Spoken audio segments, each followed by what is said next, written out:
This is the Comics Journal, number 152, part 2. If you guys didn't get enough of that 3-hour episode from last week, man, we have another at least hour for you to go. This episode will be getting into Evan Dorkin, Alan Moore, David Mazzucchelli, and Chris Claremont interviews. 4 big interviews that have a lot of common ground. If the way this issue is curated, it's all of a piece, and the interviews all kind of work together in several different ways, I would say. Basically, these interviews are with, including the McFarlane piece, we're talking to basically pretty successful people who can choose what they're going to be doing from this point forward, basically. They've had great success in comics up to this point. Yeah, and specifically, talking mainstream, they all have experience at Marvel. The crazy thing about checking out these interviews is that I sort of know 50% of the interview subjects, and by know I mean that very loosely, in as much as like I've spent at least a dozen hours with Chris Claremont and a bunch of time with Evan at various shows. So reading these interviews, it's kind of the first time that I'm reading an interview and I know the true voice behind the interview. And it's very clear on the page. Like, I can concur. These are the guys, you know what I mean? Like, however they clean it up for a transcription for us to read, they still keep the heart and soul of the interview subjects. My history reading the Comics Journal, especially at this time, I didn't read it at all. But I have gone back and I've bought back issues of the Comics Journal. At one point, I had subscription to the Comics Journal, probably late 90s, early 2000s. So I have periods where I read it. I don't remember an issue that's as focused as this issue. It fits perfectly looking at Wizard and looking at the comics scene and where things are in the early 90s. Like, this is the perfect issue for us and for viewers to sort of consider a different perspective, but look at the same subject matter, same time period. And, we criticize Wizard for having almost the same interview questions for each person. And in a lot of ways, we see that across these interviews in this issue. And I don't think that's a bad thing. It's a nice cross-section of people at different points in their career. Evan Dorkin in the early stages, Chris Claremont kind of at the end of his big Marvel mainstream time period. Alan Moore, continues to be very active up to today. That's just a guy bursting with creativity and as successful as he is up to this point, which would have been post-Watchmen, he continues to create work after this that, could be anybody's best work of their career on their own. So a pretty good cross-section. Matt, and not to forget David Mazzucchelli in that, a guy who has done Daredevil Born Again with Frank Miller, Batman Year One with Frank Miller at this point, maybe my choice for best superhero comic ever. So another guy who's very near the top of his game in terms of the mainstream, but then goes on to create probably the work that he's more celebrated, or at least more recognized artistically for after this. One of the common themes amongst most of these interview subjects, and you just sort of hit the nail on the head by name checking some of the work that they did. These are perennial books. Watchmen is a perennial seller. Daredevil Born Again, perennial seller. Batman Year One, perennial seller, to the point that it's on like top 10 sales lists at the end of the year sometimes, so it still sells. And if you have this like economic base underneath you, you can then go on and be the whatever kind of, you could explore your whimsy to your heart's content. Because hip hop is in my blood, man. So I call it the Beastie Boys philosophy, man, where, they make License to Ill, which is an album that went diamond. That means 20 million copies of that sold. If you have something that's steadily selling, you can go off and just explore your creativity in any way that you want to.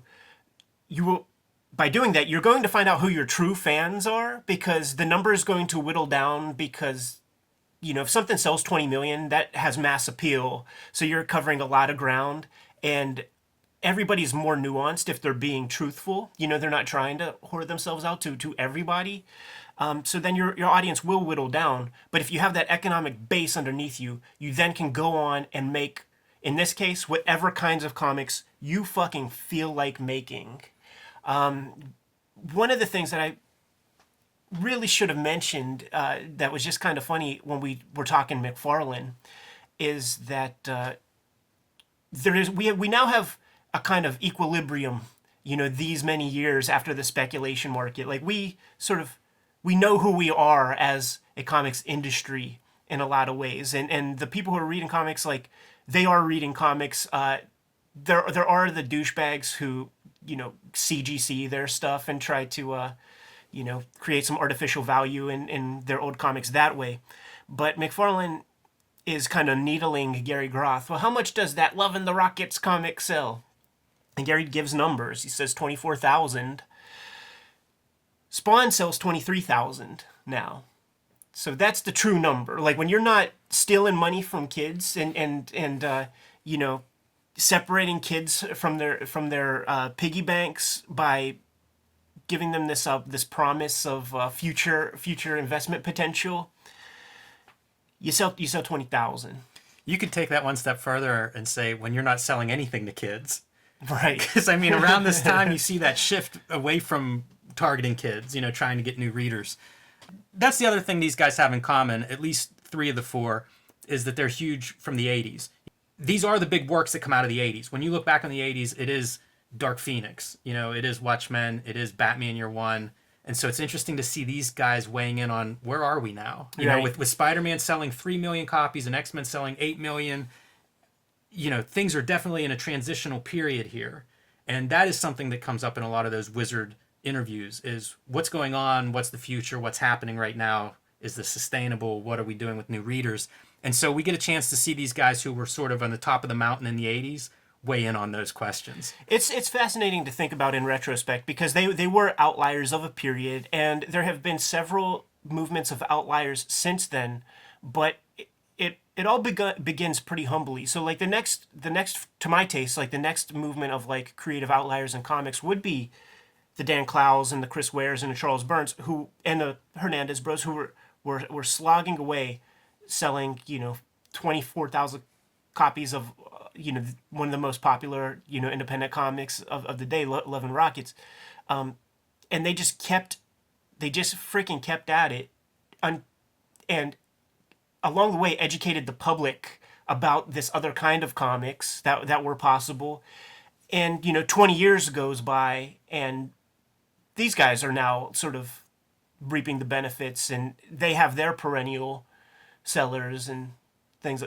Clowes' Ghost World becomes a movie, and he mentioned in an interview publicly that he's nearing 1 million copies of sales with that. So, if you have, basically the lesson is you have one base book that you can rely on as bringing in extraneous income, you then can go just explore your whimsy to your heart's content, knowing that the bills will be paid as long as paper exists.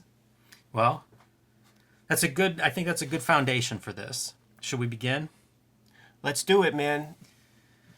Chris Claremont interview by Kim Thompson. We didn't talk about Kim Thompson enough last week, which is really stupid on my part, man.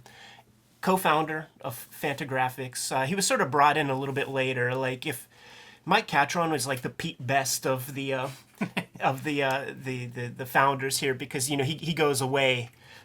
In the earliest issue of the Comics Journal, there is an ad for a fanzine called something like Wowie Kazowie, edited by Kim Thompson.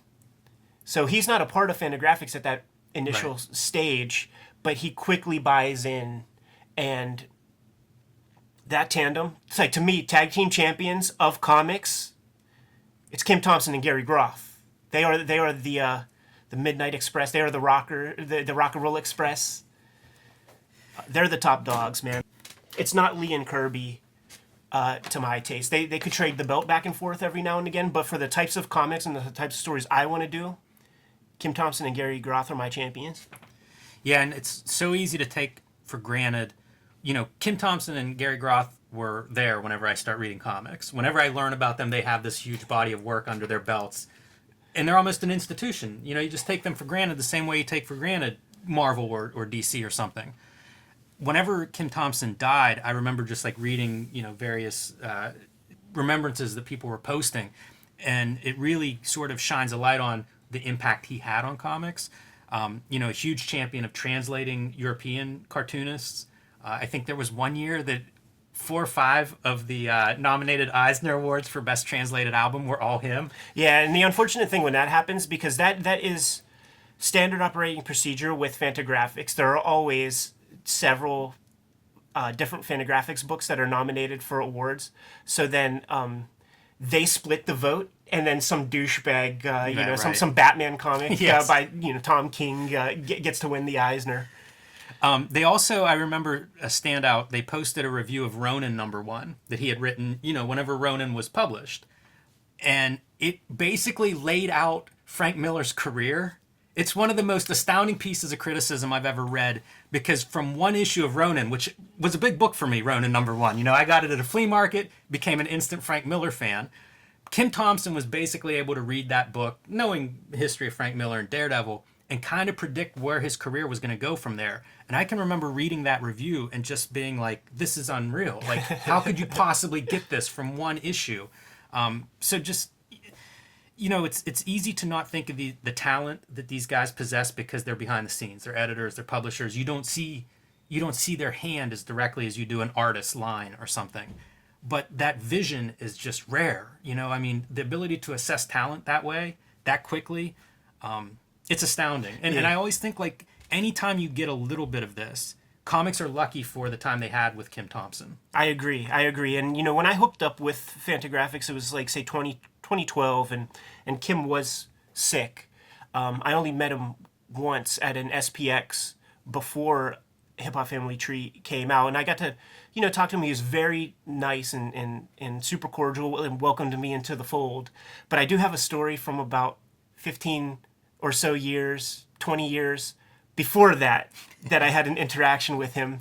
And this will have some meaning to you because you will know the exact context of the situation involved. Pittsburgh Comic-Con hosted the Harvey Awards for a couple of years in the very late 90s and maybe the year 2000. By virtue of hosting these awards, some amazing people came to the Pittsburgh Comic-Con that never otherwise would. That's when Frank Miller showed up a couple of times. That's when Fantagraphics had booths there. And Kim was the guy helming the ship.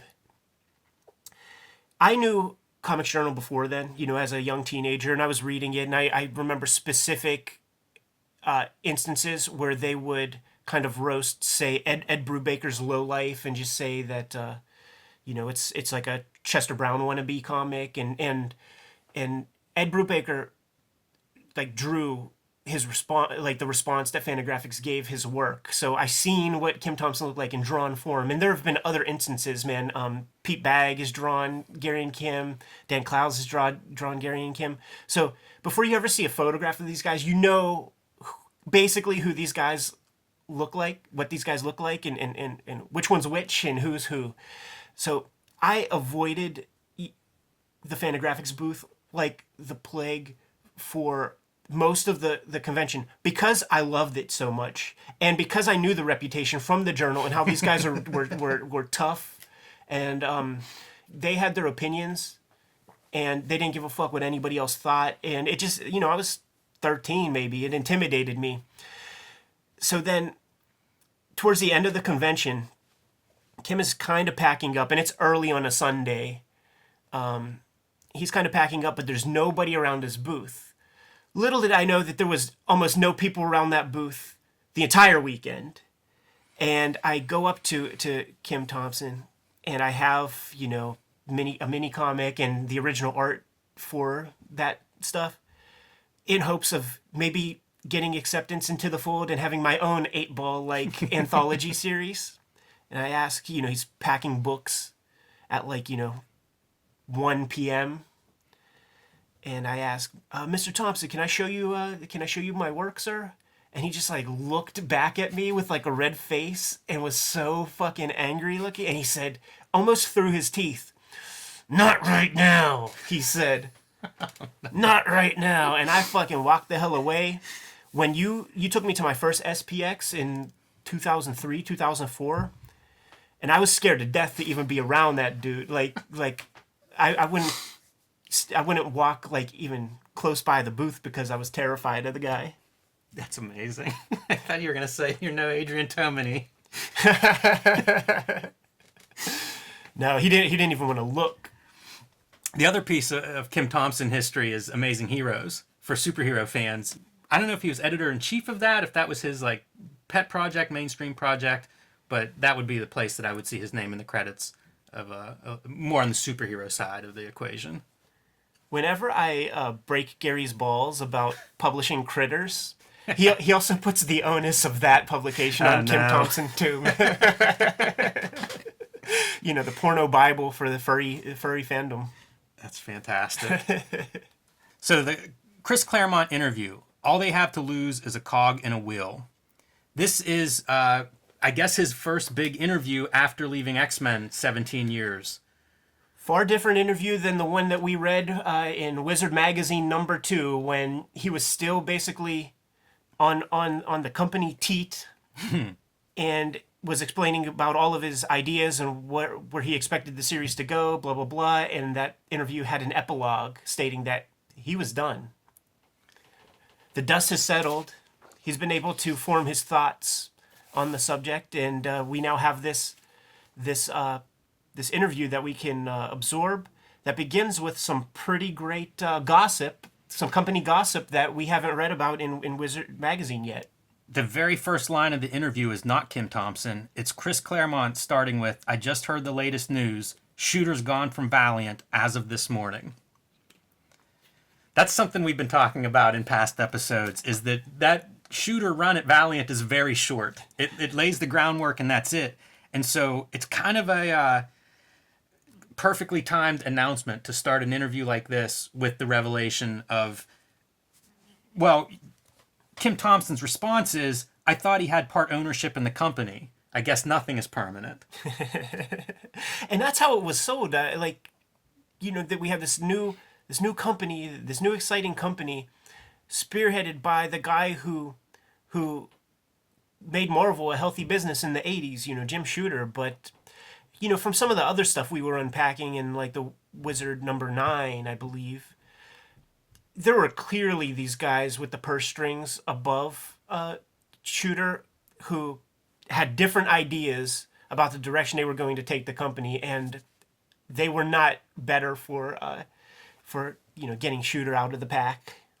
And then it will become a theme in our Wizard coverage. Like every dozen issues or so, Jim Shooter creates a new company and then sells it. It's like this weird like mergers, acquisitions kind of 1980s, greed and excess kind of shell game he was playing. Yeah, and so, the very first thing they get into is his leaving the X-Men and the circumstances behind that, which is basically didn't get along with the editor, is the way I would boil this down. Bob Harris was the group editor of X-Men. He followed Ann Nocenti and Louise Simonson, who Chris Claremont had a very good relationship with, and he talks about that in the interview. But apparently there was just ongoing disagreements between he and Bob Harris. They get into some of the specifics at some point, but Chris Claremont describes it as, this is not a creative disagreement like you would see in the publishing world, where it would be a writer against an editor. This is an employee versus a supervisor. And that's the way it's treated in the corporate world. And that's the way he sort of is, this entire interview, the way he kind of views Marvel. This is a tough interview for me to read as a guy kind of like who gets a look into that system, because when I do my Fantagraphics stuff, I could talk to Gary. Like, I get to talk to the guys at the top, and then we can affect change, and we can make adjustments. And there are no meetings, there are no supervisors who are just employees of the company, who you have to now. You have like barriers to get anything to happen. Slow moving barge. These corporate the corporate world of comics. It's not very attractive to participate in, and the fact that like I'm going backwards, where it's like doing the indie thing and then checking out the Marvel system. I'm gonna be very comfortable in the independent game after this, man, because I know what I know the virtues of what we have by being our own bosses and all that kind of thing. Yeah, I'm interested to get into some of that. Some of the topics that he brings up have to do with the way we exploit ourselves by participating in this system. And I do want to get into that, but the first thing that I would say before we get out of this initial exchange is Kim Thompson mentions, I remember Mark Evanier relating how Marvel was really utterly panicked when Kirby left, but then they realized it didn't change anything. That was like the watershed moment for Marvel's corporate culture because Ditko leaves and they're scared. Romita gets on the book and Spider-Man starts to sell more. Right.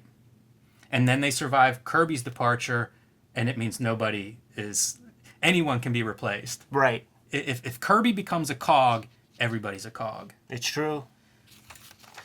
It's true. I really like the comparisons that Claremont makes with the real publishing world and the corporate sort of world of mainstream comics.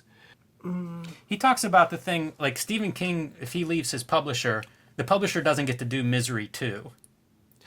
Of course, yeah, he owns the thing. And the publisher isn't going to risk the creative guy having trouble with his editor. Like the editor will probably, if it's a best-selling author, somebody who, and Chris Claremont was a best-selling author for Marvel Comics.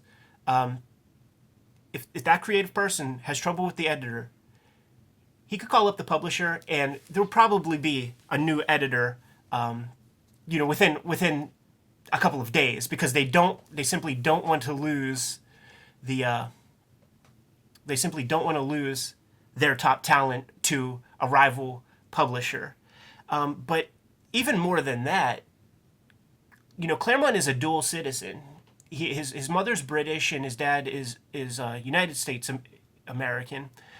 So he knows how copyright law works over in Britain. And Claremont mentions the guy who writes James Bond novels now, who has written more than Ian Fleming has written. His name has to be put on the cover right next to Ian Fleming. Whenever they put those books in the library system or in the store shelves, you will not find Ian Fleming James Bond books next to the guy who ended up writing those books, or V.C. Andrews, or any of these people, because the situation in British copyright is, and it should be a no-brainer, but if you make the thing, you are the author. You can't hide behind James Patterson's name. Right. But Claremont was there. He was an office boy in the late 60s and early 70s. So I'm not so sure that he got to see Steve Ditko leave, but he was there when Kirby split. So he saw, with his own eyes, the sort of trepidation that everybody had, and then the relief that they had when it was just put Buscema on FF. This, of course, isn't in here, but Bob Harris takes over as the Marvel editor-in-chief, and he's the editor-in-chief when Marvel declares bankruptcy.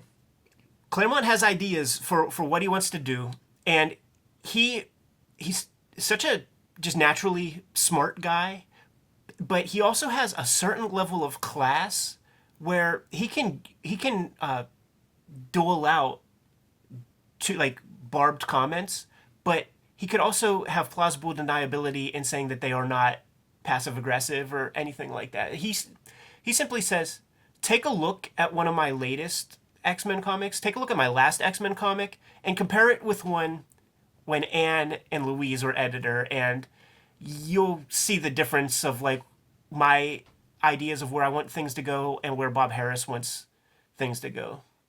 And then somewhere in there, Chris kind of explains how it's Spider-Man is a recipe, and everybody who's the cog in the wheel, they're just ingredients in that recipe, and they'll just continuously change little bits of ingredients until they have a winning formula. Yeah, the theme that comes through all of these interviews is the effect marketing has on creative, and how much that's kind of steering the creative, and that's a change that I don't know if they've always been moving in that direction. the Comics Journal presents that as if it's a good thing for the corporation. It makes it easier to sell. It makes the talent more interchangeable.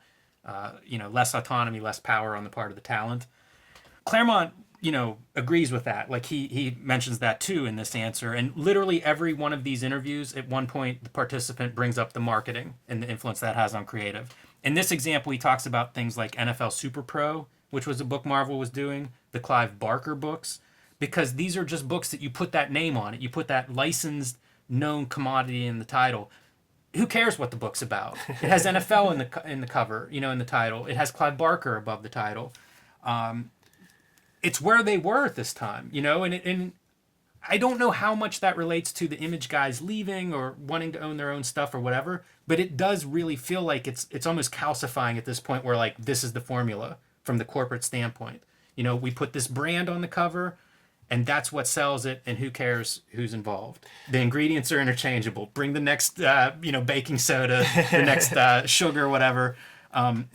But it's, like he's giving concrete examples, and it's not hard to come up with. I'm sure he could name another dozen at this point. He mentions the stuff like the Atlantis Uprising or whatever that crossover was that ran through several issues at the time. The way things work in comics right now, like, to use pro wrestling speak, there's that term draw money. Like, this draws money, that draws money. It means that, you're gonna do well financially if you do this or that. And with, in comics now, the way they draw money is to get like a big name on a project, to get the guy who wrote Rambo First Blood on a Captain America, and that's how they draw money. Get Ta-Nehisi Coates on a Black Panther comic, and it's going to draw money. Is it going to be good? Is it going to stand the test of time? Is it going to be a top 10 comic in the history of comics? Probably not. You know what I'm saying? But here's the thing with the employees of these big corporations, what they have in mind, and by employees I mean like the people who get health insurance from the company, the employees, not us right. as independent contractors. All the way up, they are just playing a short-term game. Like every individual involved is playing a short-term game so that they look good for the investors, for the boardroom. So they are only going to continuously play these short money hustles, and they're going to have stunt casting with talent, and this character is now a female Thor, all that stuff that people complain about. It gets ink in popular press, and it sells books, and that's their function. That's what they do. One of the things that I really like about this interview is that the conversation will segue into independent publishing and, by way of Image and whatever.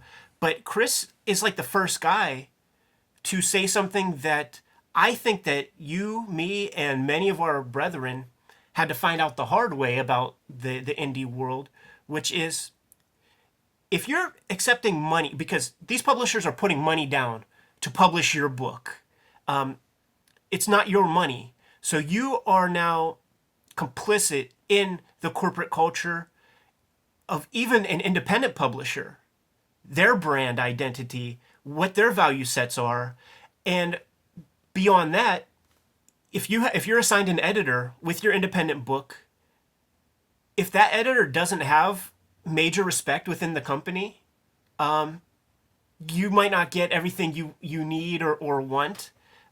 If they don't view your book in the top percentile, your book can be orphaned, basically. I know a lot of people who had books orphaned where, yes, the publisher would put it out, but it was almost a version of like the film option thing where they're going to put your book out just so that somebody else can't.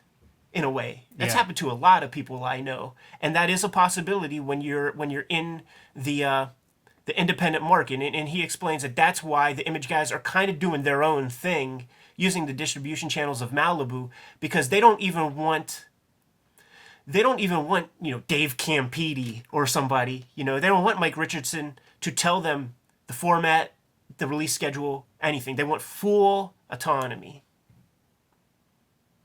Yeah, Chris Claremont really does get into some of the background, the business side of some of this stuff, both publishing, traditional publishing, but also Marvel and DC and the way those are run at the time. Yeah. There's a book, if anybody's interested and wants to know more about this, called Comic Wars: How Two Tycoons Battled Over the Marvel Comics Empire and Both Lost. And it's about the 90s, specifically Ron Perlman, Toy Biz, like all the stuff that happened in the 90s, the bankruptcy, all of that is covered in that book. So if you're interested in what these guys are doing and why in terms of trying to get as much money out of this publisher as possible, that's the book to go to get some answers, because it is a crazy time. Marvel goes bankrupt.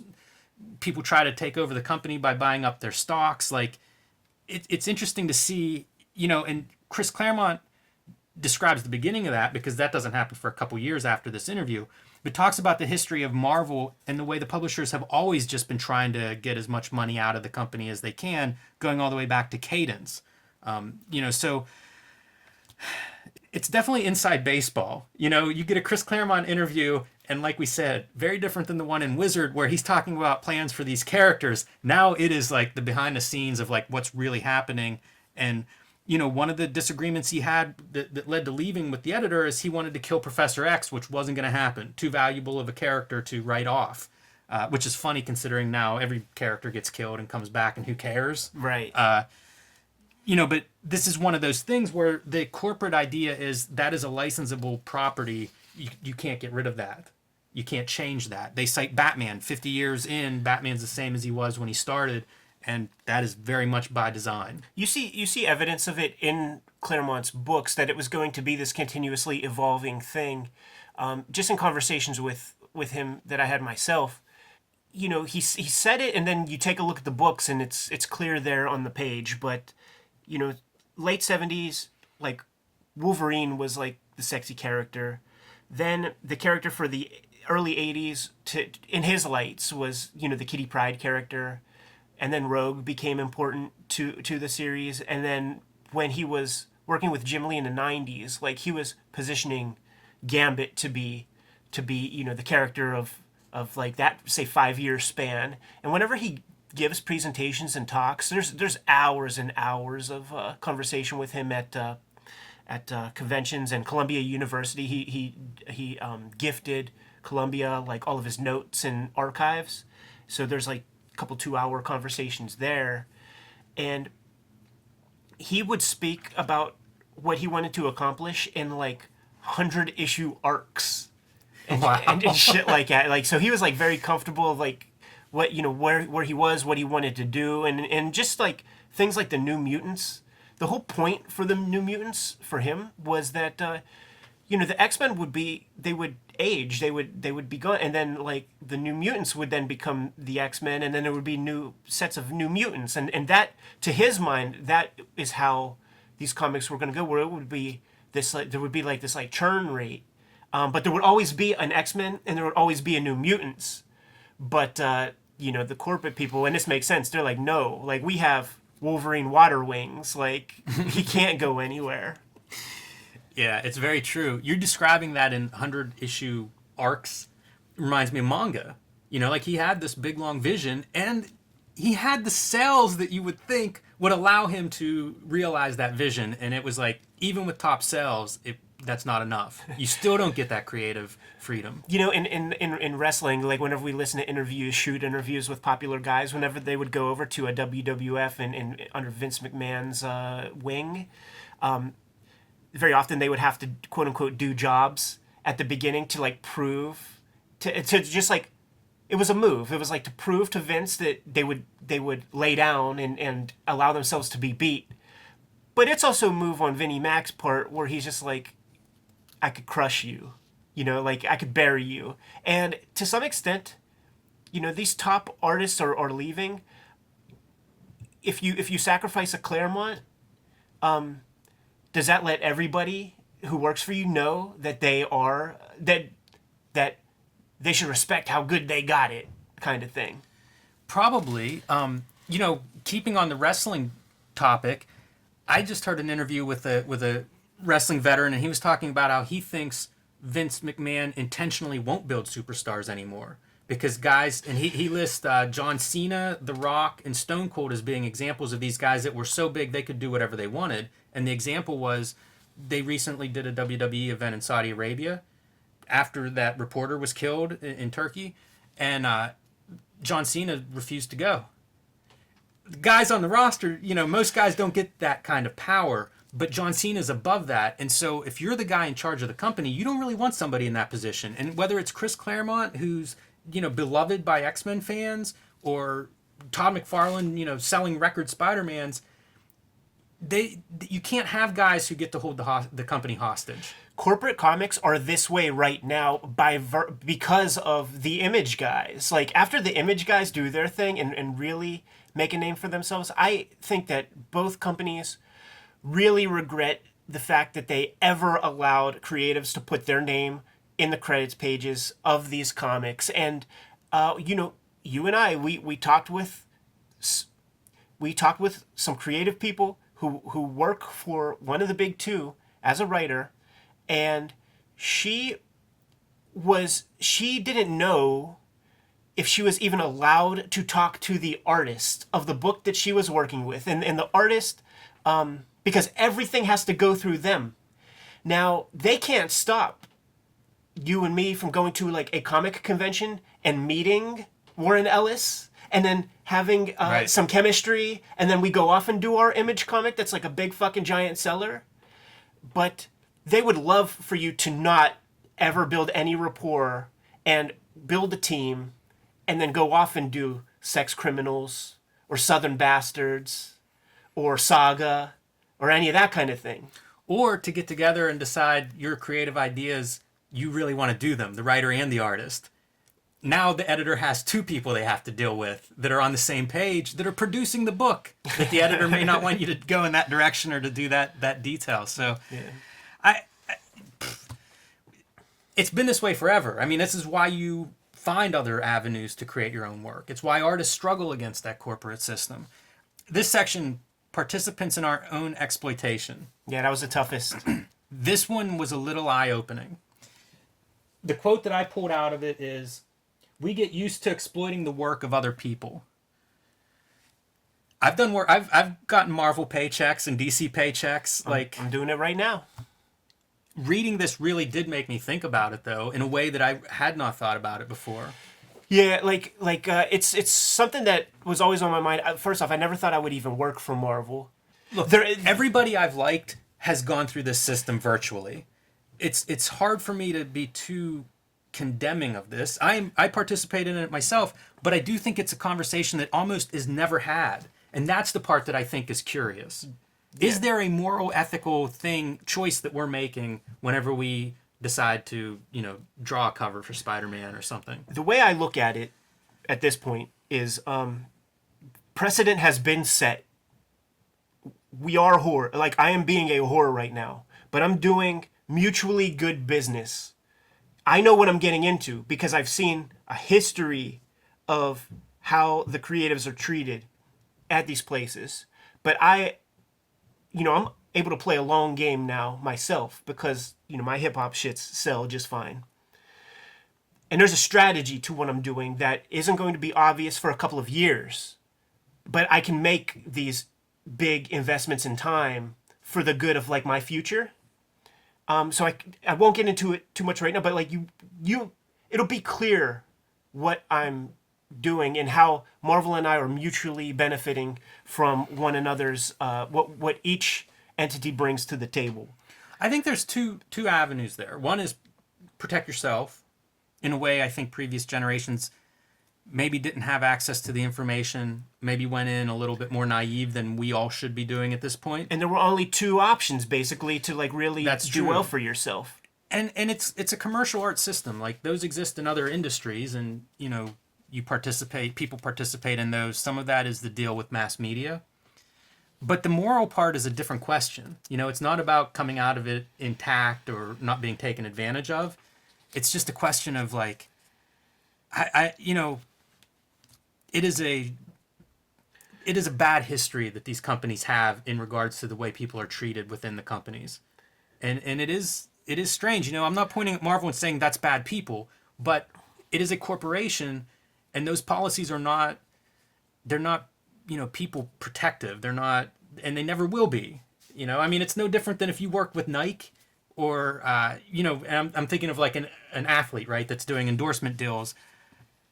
That's the nature of these companies, and I don't know. I mean, is that something that we need to think about more whenever we're 20 and we're thinking of what we want to do in our lives? See, you sort of hit the nail on the head, and they talk about it in the interview where a lot of people will say stuff like, well, I'll work for these guys now, and then I'll worry about making money in the future. I'll worry about the financial part of my life, when I'm 30. When we talk about the morality of it, in a lot of ways, morality is for the privileged, and you could make these tough decisions when you know that you're losing guaranteed money. If you're in a privilege, if you have like a plan B or something like that, but like if you're a kid kind of getting started, and you have this chance, and they're dangling all the like a little, it's not financial security, but the difference between corporate comics and independent comics is that independent stuff is based on sales, and you are going to get at least this guaranteed page rate. It's Mussolini's Italy, man. The buses run on time. Like that's how it is. Like I do the work, I turn in those pages, and then I get a check next Friday. Yeah, I don't want to give the impression either that I'm saying one way or the other is right. No, I know. Yeah, it's just a conversation that I don't have. Like a lot of these topics we talk about with everybody at shows and friends of ours and stuff. This is not one that I ever hear, brought up, and I guess because it is too complicated. How do you break that down? I mean, this can apply to every aspect of life, and then pretty soon you're getting nothing done in any industry. Yeah, so man, we got a little off track there maybe, but it's interesting to see Chris Claremont bring that up. Frustration in the mainstream. This is a talk about the relationships between creatives and the corporations they work for. There's some part in this piece where Chris is talking about how it's sort of cliche at this point now. We know this, the fact that if you're on a shitty book that's not selling well, that you're basically left alone a little bit more. They're going to give you a little bit more latitude to move and do things. And Chris is like, yeah, you know what? If X-Men was going to be a big hit, like Len Wein would never have left it. He would stay working on the thing, but they let me have my chance, and I turned that thing into a big seller. And so it was hard to start taking this corporate insight after I built this ship, and McFarlane said that with his Spider-Man thing, how his Spider-Man book was the outlier that was selling. Take the print runs of the other Spider-Man titles, add them together, and they still don't hit McFarlane's numbers. Same thing with Frank Miller and Daredevil. So the creatives have value. They provide value, but it's not necessarily respected with more than what is definitely in the contract. Moving on to what he's doing now and what's coming up. We get into this section. Basically, he talks about several projects that he has in the works, and this is kind of a sidebar mentioning them. And I'm going to run down this list. First Flight, Superman Special Edition, Alien Predator, Deadliest of the Species, Renegade, Huntsman, Farewell, Hide and Seek.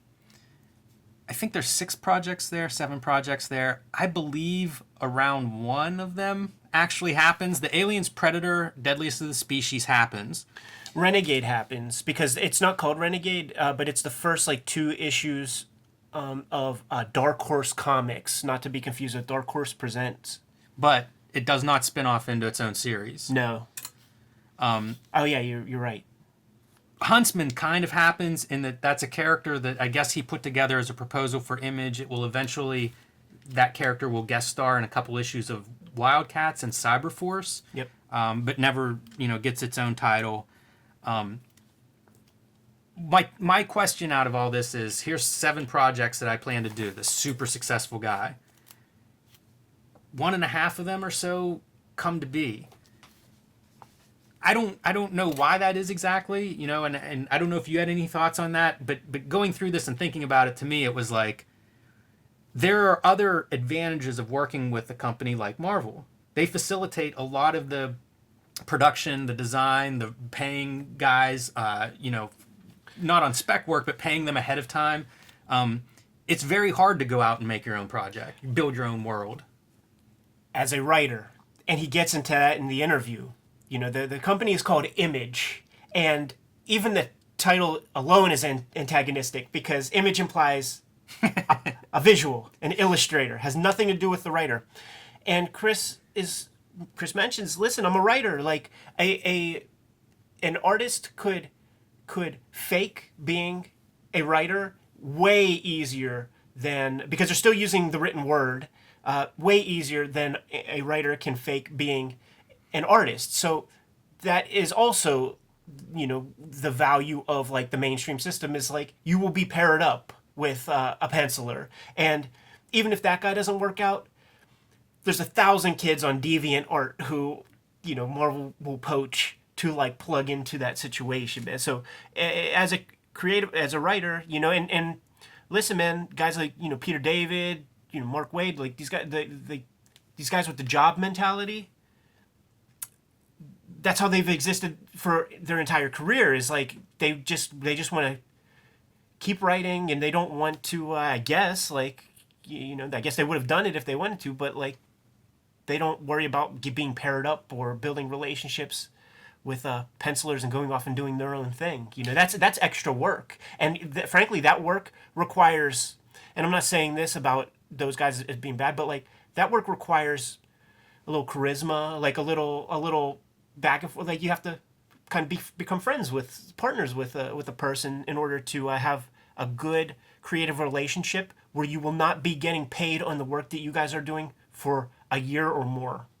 Yeah, this is where I'm defending the Marvel machine, the DC machine. There are all these tasks that you do as an indie creator that you don't think about in terms of budget of time, stuff like that. And it's things that editors do. They are a lot of editors, I think, especially today, they keep schedules. That may be their number one job. And I wonder, Chris says, I've got to do an X-Men. He's talking about he had been locked into this mindset of, I've got to do an X-Men this month, so I can't focus on, whatever other project. So when the X-Men goes away, I wonder about, is he able to focus on that next project? Can he build a fake deadline and hold himself accountable? Can he do managing, like, how do you get artists here? How do you get their schedule to open up? It's a lot of this extra stuff. And just the creative part of it's huge. Building a world, like, he's coming from 17 years of a very developed world full of characters that can fulfill almost any need he can come up with. To go off and start with a blank piece of paper, man, that's a big job. He calls it creative atrophy, and he says that he is not above that. Perhaps, like, he says himself that he may be victim of that himself by having this, like, it's a cush position to, like, get that steady paycheck for 17 years, and now you have to go off and do your own thing. He calls it creative atrophy. And I think about the guys who we grew up digging from the mainstream, from the earlier days, 70s, 80s, like a Walt Simonson or even a Frank Miller, who envisioned this like wider, bigger world of what comics can be and everything. But they were so locked into the pulp aspects of that monthly churn rate for Marvel Comics that their vocabulary is only so developed. You know what I mean? They inspired others to go on and build upon what they laid down, but because perhaps they were in that system too much and for too long and were doing that sort of stuff, a little bit of an atrophy set in. And frankly, even like the criticisms that are levied at Will Eisner are kind of that way. I was going to bring him up. Yeah, like where his you could tell that he's really trying to dance for the bourgeois, like certainly with a lot of what he says in interviews and stuff, but he just spent a lot of time making comics for little kids, and it kind of dulled his senses. They asked him about kind of the state of the art at this point, if the quality has atrophied, and he doesn't quite go to that extent. What I took away from his answer is there's so much out there now. So Has it gotten worse? Maybe, maybe not, but the talent has been stretched thinner and thinner. And, they ask him kind of what he's reading or what's impressive to him, and he names a couple of the usual suspects that you would think of. Love and Rockets is everybody's go-to answer for what's a good comic. But he also says that he just doesn't have time to read this stuff. You're either looking or you're making. I hung out with him last year, and he said he hasn't read a comic in 20 years. Talks a little bit about audience for mainstream comics. And one thing I took away from that part is women are the biggest group of book buyers. And at this time, there's almost no comics that are aimed at, marketed towards this biggest group of book buyers. Yeah, 50% of the planet and the biggest demographic for people who buy books. But let's not make books for them. Let's continue to make these sorts of things. But it kind of, Chris, the thing about Gary and Kim, they are really pushing for the wider landscape of comics to invade bookstores and the mainstream. And it's true. Like, if you sit somebody down and you have a friend, you can give them a comic that you just know that they will love, and they will read it and they will love it. They just have to have access. But Chris mentions, listen, go into the fucking bookstore, and you're going to see your, like, Tom Clancy bullshit, and you're going to see your V.C. Andrews bullshit, and you're going to see, your Sue Grafton, like the big selling stuff, even in prose, is pulp of a fashion. It's candy bowl. It's candy. That's basically all I have from this interview. I think this is a guy who probably, as a comics writer, peaked on X-Men, and maybe doesn't realize it in terms of this interview. But I think looking back at his career, that's his legacy as X-Men. And he hasn't read a comic in 20 years. He doesn't have to. Like, that's the other thing that we're going to see here is, like, Chris Claremont, somewhere in here, he mentions that, I spend all this time, like, working on comics. The last thing I want to do is, like, take a look at a comic. And that is something that McFarlane would say in many of his interviews across many magazines. He didn't say it in this Gary interview, but I think there's a future McFarlane interview where he says stuff like that. So these guys aren't. They're even if they're successful, they're still like ham and eggers, like still just doing a job, and when the job is done, then they go like live their life. Like Chris Claremont is living in New York City. He's going to theater. There's a lot of distractions that you could fill your life with that isn't comics, and so he's chosen to live his life, man. Those royalties are still coming in. The bills are still getting paid.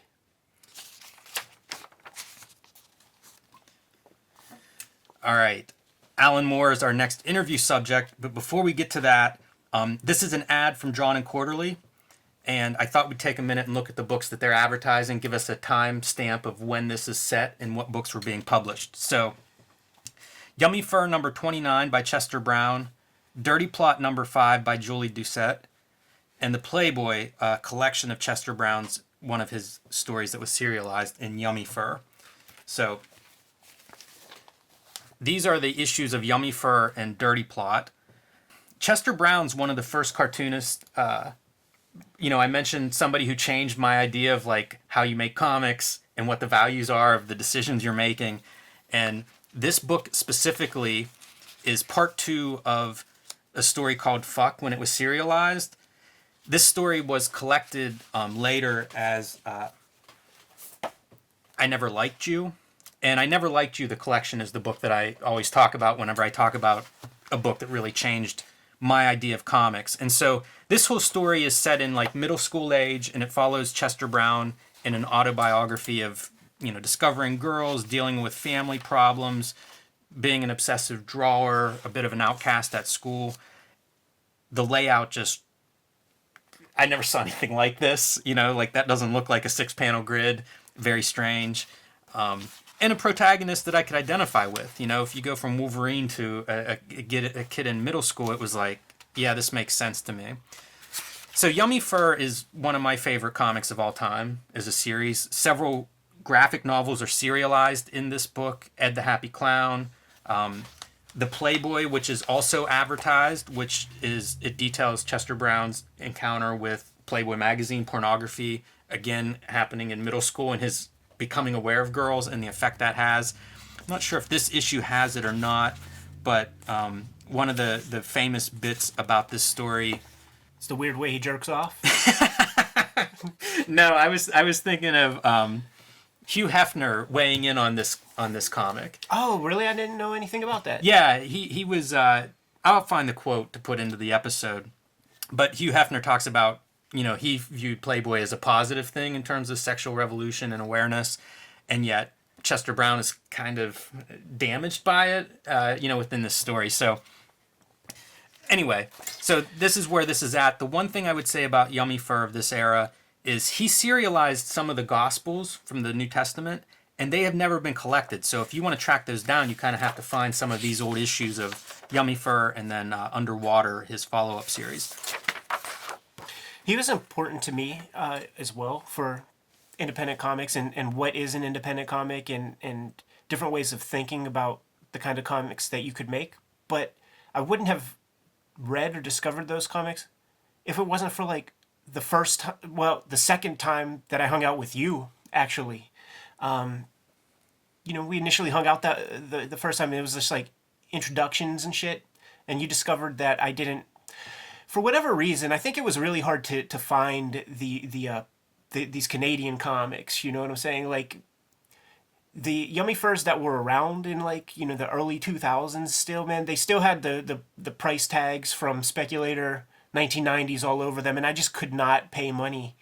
I was a broke-ass kid, so I just couldn't get these comics, period. And the second time we hung out, man, you dropped all of your Chester Brown books on me and blew my mind. Letter from Eric Haven, who at the time was doing Angry Man. So Cartoonist is still active and one of my favorites today. It's always fun seeing the letters pages and who's writing to whom. It's an old trick, man. Get your friends to write some letters in. There would be letters from Kurt Busiek on Love and Rockets. Those are the more fun ones to me, because it's like Eric is in our world. You know what I'm saying? We're all of a piece. But when you get Kurt Busiek, that's true, writing to Love and Rockets, that's, now we're talking. This is Dirty Plot number 5. I always think it should be Julie Doucet. Let's I hear call her people say Doucet. Really? Yeah, people that I think know at least more than me. So man. I don't know how to pronounce her name. It may be Doucet. Apologies if we're saying the name correctly. Yes, for sure. I'm sure she's watching, so just send us the... But by way of Palmer's picks, I did discover Dirty Plot, and when she's being interviewed in there, we discovered that the title, Dirty Plot, it means pussy. Yes. Yeah, she... So both Chester Brown and Julie Doucet started out as mini comics artists, which I would find interesting. So the early issues of their comics would actually reprint some of those mini comic excerpts and reformat them to fit regular comic books. I just loved her art. She was somebody I found when I started reading alternative comics, and I actually did. I used to draw pinups in different artist styles. So I have a pinup of that I did in her style from my early days. Same with Rob Liefeld. So maybe I'll show both of those right now. Fun letters page, correspondence. Everybody in the small press, it seemed like, knew each other because it was a very small group, and they would write each other. They would highlight each other's work. So that gives you kind of a snapshot of what this time period is. I threw in an 8-ball issue too. This was published in mid-92, same time period that we're talking about. It's interesting. It's noteworthy to me because several people cite 8-ball.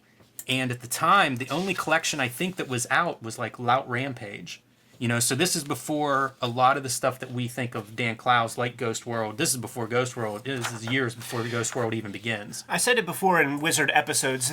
When cartoonists and even the mainstream, jobbers of the day, would talk about what kind of comics are you reading, Hate comes up by Pete Bagg, 8-Ball comes up by Dan Clowes. They all seem to dig it, except Don Simpson. He didn't. He thought that Clowes needed a little work on his anatomy. So anyway, again, mid 92. That's where the alternative comics of the time period are at. And now, mainstream comics have at best tenuous virtues. the Alan Moore interview. And this interview is conducted by Gary Groth, guy who conducted the Todd McFarlane interview earlier this issue. Alan Moore, for anybody unfamiliar with him at this point, he has done Watchmen, which is, kind of a high mark of comics at this time. Swamp Thing, which I think directly led into things like DC's Vertigo line, a more mature take on horror comics, a more sophisticated style of comics than you would find in most of Marvel DC output at the time. The Batman one-shot, The Killing Joke with Brian Boland.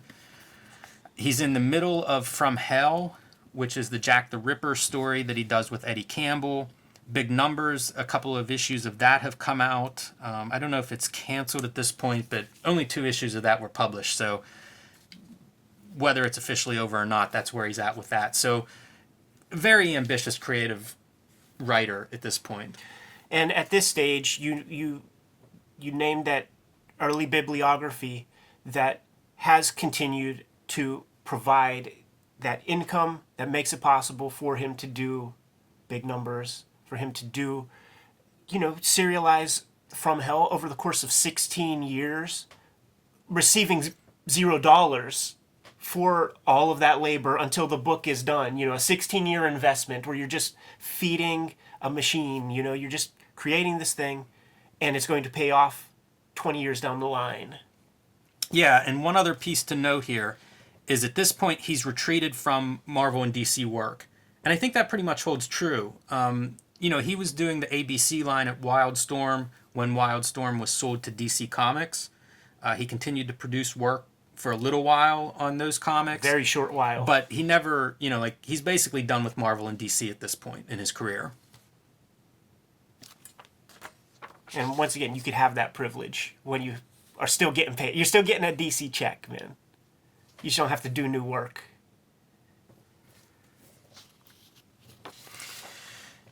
My very first note on this interview, Gary Groth asks him if mainstream comics have any virtues, and his answer, it's so eloquent. Like, he's such a writer. Even people speak differently than they write.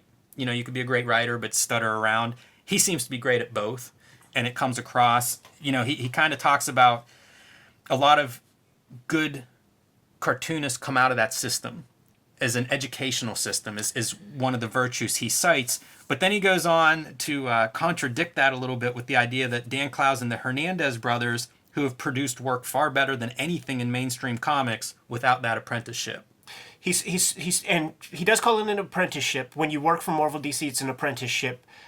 He goes back on that a little bit over here somewhere, because he does say that, the Hernandez bros, Clowes, they do borrow from the mainstream comics, even though they're mainstream comics of yore. They owe something to, say, the 1950s DC comics. And then that's when Gary Groth, his rebuttal is that, okay, so I guess that means that Art Spiegelman owes something to the Holocaust. And then Alan Moore's reply, go ahead. I wouldn't compare mainstream comics to the Holocaust. That's before Godwin's Law was invented. Yeah, so it's pretty interesting seeing him go through, this first column and a half is basically him working through whether there's any virtues to mainstream comics. And at the end he says, if I did have the power, if I had the power of God to just remove any life forms or organisms from the face of the earth that I didn't consider to be productive, mainstream comics would have to watch themselves. So he kind of goes through, considering this question very thoroughly and ultimately isn't too happy with what he sees in the end. And he does see it, because he'll go to the comic shop to buy the new issue of Love and Rockets, and he'll go to the comic shop to buy the new issue of 8-Ball, but he says that the sheer like the Geiger counter would pin on red because of the radiation that comes off of those X books and the other mainstream comics that just sears his eyeballs. He doesn't even want to look at that garbage.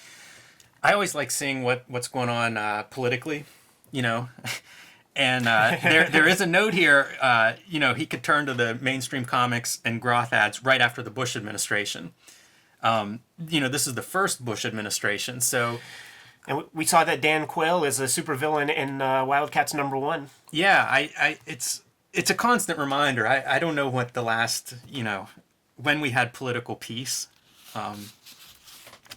They move on to, if there's anybody else, Gary Groth kind of praises him and says, I'm hard-pressed to name anyone in your league in terms of what you've done after mainstream comics. And Alan Moore cites Neil Gaiman as a young creator with promise. Keep an eye on this Neil Gaiman character. And you think about, Gary Groth did the Todd McFarlane interview.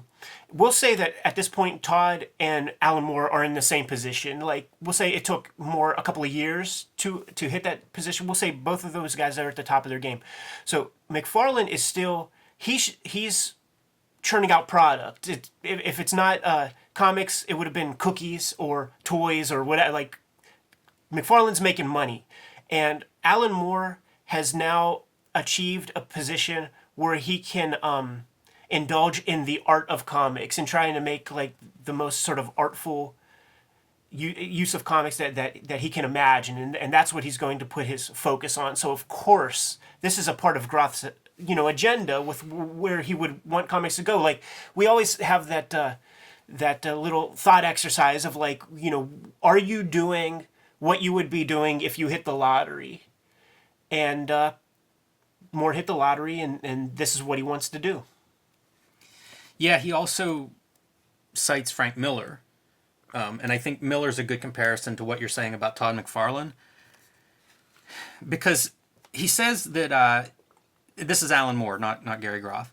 I know I sometimes feel a little disappointed by the class of 85 or 86. So, Frank Miller was kind of at the apex of his mainstream influence at that time period too. And he says, both Dave Gibbons has a very deep love of mainstream comics. Frank Miller, great love for adventure comics. So, Alan Moore, I don't know what you would cite his love there. League of Extraordinary Gentlemen suggests a love of Victorian era pulp. He seems to be progressing, right? Which I think is what Gary Groth has in mind for sort of the evolution of comics and creators as well. But it isn't for everybody. If Frank Miller loves adventure comics, go make good adventure comics. But it's not where Alan Moore's interests lie. He pulls out one of the examples he gives about mainstream comics and quality of mainstream comics where they're at. He cites this Mr. Miracle special. Looks like they had a lot of fun doing it. Pretty good, Jack Kirby pastiche. Of course, I think it's probably like Mark Avanier who is, all over Kirby's nutsack. Yeah, and Steve Rude, highly influenced by Kirby. This story in particular is inked by Mike Royer, a frequent Kirby collaborator. So certainly they're playing up the Kirby homage. This is a really nice looking comic, and I think that's kind of Alan Moore's use of this as an example. You can look at some of these books that you might consider a little more toxic in the mainstream, the X books that are giving off radiation and blurring your vision. They don't all have to be that way. This would be an alternative to that still is a mainstream comic, but something that's a little bit more fun. So he seems to be very generous towards his assessment of the mainstream at this point. Even though he can't quite defend it, and the best he can offer is something that's fun and not as cynical, he seems to be a lot more charitable towards that than maybe you would find him today. I would say even, because like it's comics. This kind of thing is so nothing to him that he wouldn't even waste the energy. I think he would still basically say the same sort of thing, with the exception of being able to pull out a Steve Rude. Hey, maybe he would pull my comic out. He views this through his experience, right? Doing monthly books like Swamp Thing. And I think that he gives a lot of the people who are working in that system the benefit of the doubt by citing his own experience. So, he says he remembers working in mainstream comics and trying hard every month along with Steve Bissett and John Toddleben and the other people he worked with to just try to produce something that he found entertaining and interesting. Maybe the reader response to the comics in terms of what's interesting and entertaining is going to vary quite a bit, but it seems like he's very generous in like offering that maybe the system isn't inherently impossible to create good work. Yeah, I mean he is a guy who seems to think that the market will, everything will shake out by way of the market. The people who vote with their dollar bills. He does seem much more invested in comics than somebody like Chris Claremont. It's a very different perspective than what we saw in the Chris Claremont interview, I think. Of course, in 1992, the big story of the day is Image Comics. And Gary sort of has trepidation about these quote-unquote indie publishers coming onto the scene, but just trying to replicate a Marvel, DC, superhero kind of vibration. And that's like another example of Moore just saying that, yes, perhaps it's just the market dictating, what people want. He says, personally, I like the idea of 15% market share being taken away from Marvel Comics, but this is still so early in like the independent comics movement, if you want to call it that, the independent comics part of the comics universe, is that Gary makes a suggestion that, okay, so maybe Marvel could still live if 15% market share goes away from them, but what about Fantagraphics? So it was so early that it was still a point in time that one could maybe imagine that if there's a finite amount of readers, that they will go here or there, when time has shown that the person who's going to be reading Youngblood will probably never fuck with a Fantagraphics comic. Like by and large, you and I would be different in that case. You know what I'm saying, man? But the people who read my X-Men comic will not be reading my hip-hop comic, with the exception of like a small percentage. Yeah, Kim Thompson mentioned something like that to Chris Claremont, that this is an inelastic economy, comics. So, so much of that criticism, I think, is aimed at the direct market, in that we talk about percentages shifting around, but if you think of comic shops as the ones paying for these books, buying the books, yeah, that money, that pool of money doesn't get bigger. So if Image Comics attracts X amount of percentage, X amount of those dollars, they're coming from somewhere. And some may come from Marvel, but some may come from the independent stuff. Mm-hmm. So...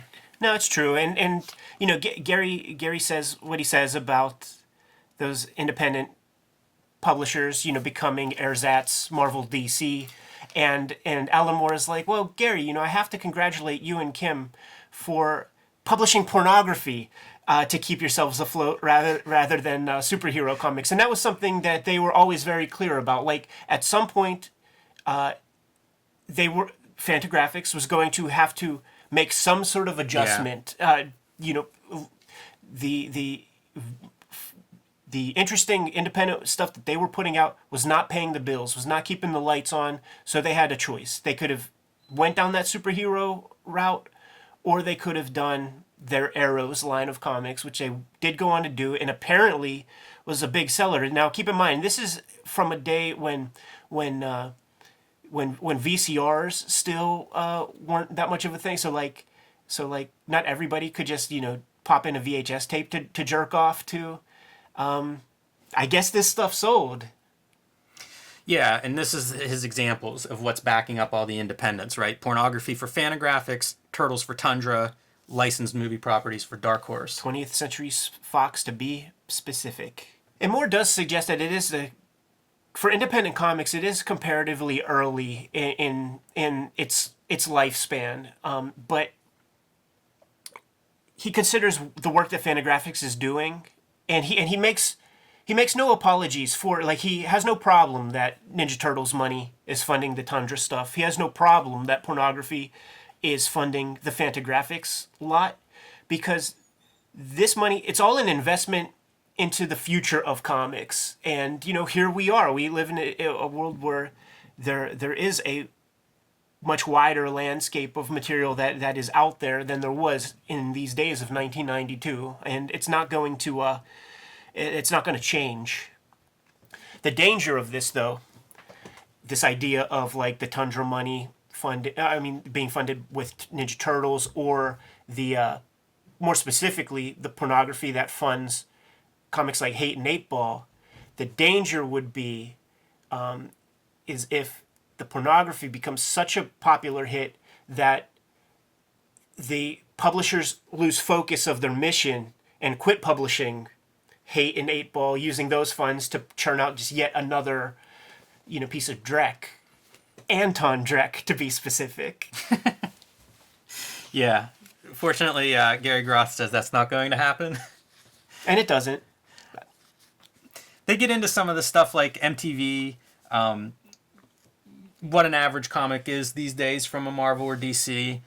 The early days of quick cutting. They're describing just, quick cutting, colors, people screaming at you, and it's like, yes, this is the 1990s.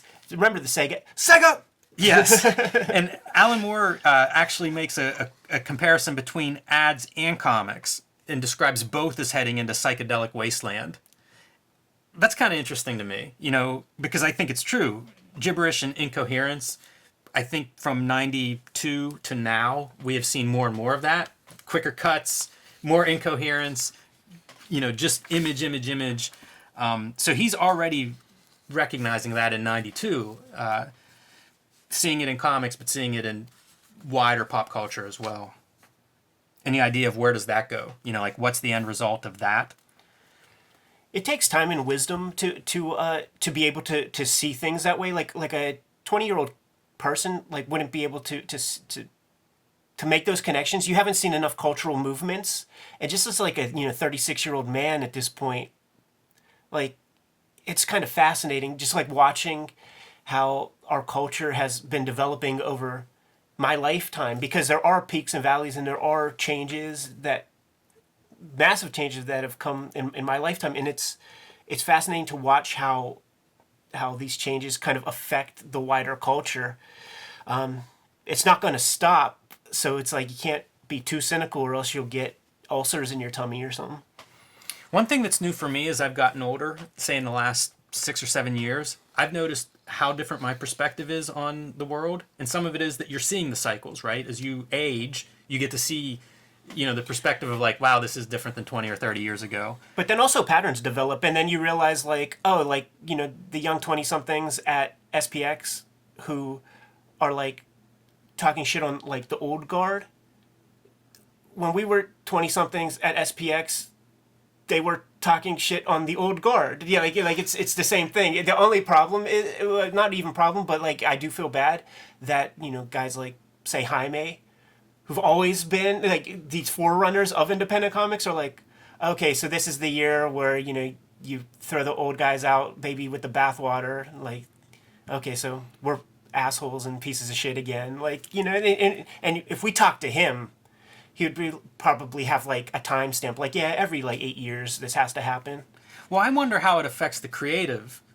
Now that I read these interviews, I think how old is Alan Moore when he's at this point? Whenever he's shifting from a mainstream style of content to something that's more personal or whatever, are these reflective of a person maturing, a person sort of their perspective changing as they age into different demographics and things like that? It's something I never considered, when I was reading this stuff the first time through. But now as I get older, I think about that all the time, just in terms of what I'm making, what I'm interested in, how do you express that, what else is expressing that? And I wonder about that in these interviews, as you talk to these guys who are at more mature stages of their output, as their career as an artist. Evan Dorkin sure changes compared to the That's guy. That's going to be a fun one, man. Yeah. He's very young in this interview. They talk a little bit about the writers and that so many artists are switching over and writing their own material. And Alan Moore doesn't seem to think this is too big of a deal because he says anybody could probably write a Marvel book or a DC book. Anybody. He's we're back to sort of where comics were. You read a 70s Marvel book and they're pieces of shit. Yeah. The problem that many people have with those old comics is really the onus is on the writer more often than not in that old system. But what was that old system? You have you give an artist a couple of sentences, and then he goes off and he's doing this jazz improvisation of what a story is, and then the writer has to stitch in captions and dialogue and try to make something of this. It's a pretty weird way to generate story, and that's what they had sort of to work inside of back in those days. So of course there are going to be these incongruent messes that don't make very much sense. And then the writer, because he's really barely writing the thing, has to like overwrite the words because, you know, the whole plot was done by the artist. It was a weird thing. So he's just saying that it's almost back to where comics were. You know, we had our moment when I was doing Swamp Thing, and you know now Neil Gaiman is doing amazing things with Sandman, but by and large, like, yeah, anybody could write any of these comics. Yeah, the scary part in all of this takeaway is where this goes. You know, and it's from the very beginning of this issue in Gary Groth's editorial. That's kind of the biggest risk. You know, you're seeing more incoherence. Stories aren't ending. They just stop. There's no satisfaction. There's no structure. What does that look like in, you know, the future? Like, how do you continue to evolve? And one of the examples that he cites is Destroy, the Scott McCloud book, as being kind of like the apex of that direction. You know, like what could be more... How much further could you take this notion? So Destroy is the loudest comic book in the universe. You know, this is just... What's the date on that? 1986. Wow, I didn't realize that was 86. He foresaw it, man. Once again, 86, dude. Yeah, and, you know, to him, this is it, right? It's just a nonstop fight, a city-leveling fight, and that's the entire story, the entire issue. So, like, where does Image go from here? You know, I didn't realize this predated Image by so far, because it does feel like it would be the perfect, like, first Image issue. But that's a lot of what this speculates about. You know, Alan Moore mentions Utopia, which is something that Gary Groth and Todd McFarlane talk about, and we're moving in the opposite direction. That would be the theme I would take away from the assessment of the mainstream and where it's at. When you have an Alan Moore, when you have a Mazzucchelli, when you have an Evan Dorkin, I get the impression from each of these individuals that they're really trying to make awesome comics. Like they want to make the best comics that they possibly can, and who wouldn't want to be rewarded for that? But then we still exist in this world, but certainly to a very heightened degree at this point in time, we're living in a world where a frankly unreadable comic is the most popular comics out there, and it has to be baffling. And you would have to maintain just a good kind of psychic equilibrium to not let that make you fester. You know what I mean? Because a lot of people did, and they're still, you know, cynical to this day about, like, even when we started the podcast and they said, like, we mentioned Image and we mentioned Wizard, and people just, they get a bad taste in their mouth from this stuff. Alan Moore mentions a Japanese comic called Rape Man. At this rate, in 2 years' time, the biggest superhero is going to be someone like Japan's Rape Man. Someone who rapes his victims and then maybe he eats them. I seem to miss that. I thought that was possibly a parody. I was kind of confused, like, what exactly is this? So I looked it up, and it is I think there are 9 volumes of it. It's a manga, and it's kind of like a black comedy superhero parody type book. I mention it only because, like, it's insanely bizarre. Mm-hmm. You know? Yeesh. That's a real comic. Now, Japan is a big market. And whenever that Casey Anthony girl got off her trial, there were all these articles about, like, famous criminals who got off, you know, when they were caught red-handed, essentially.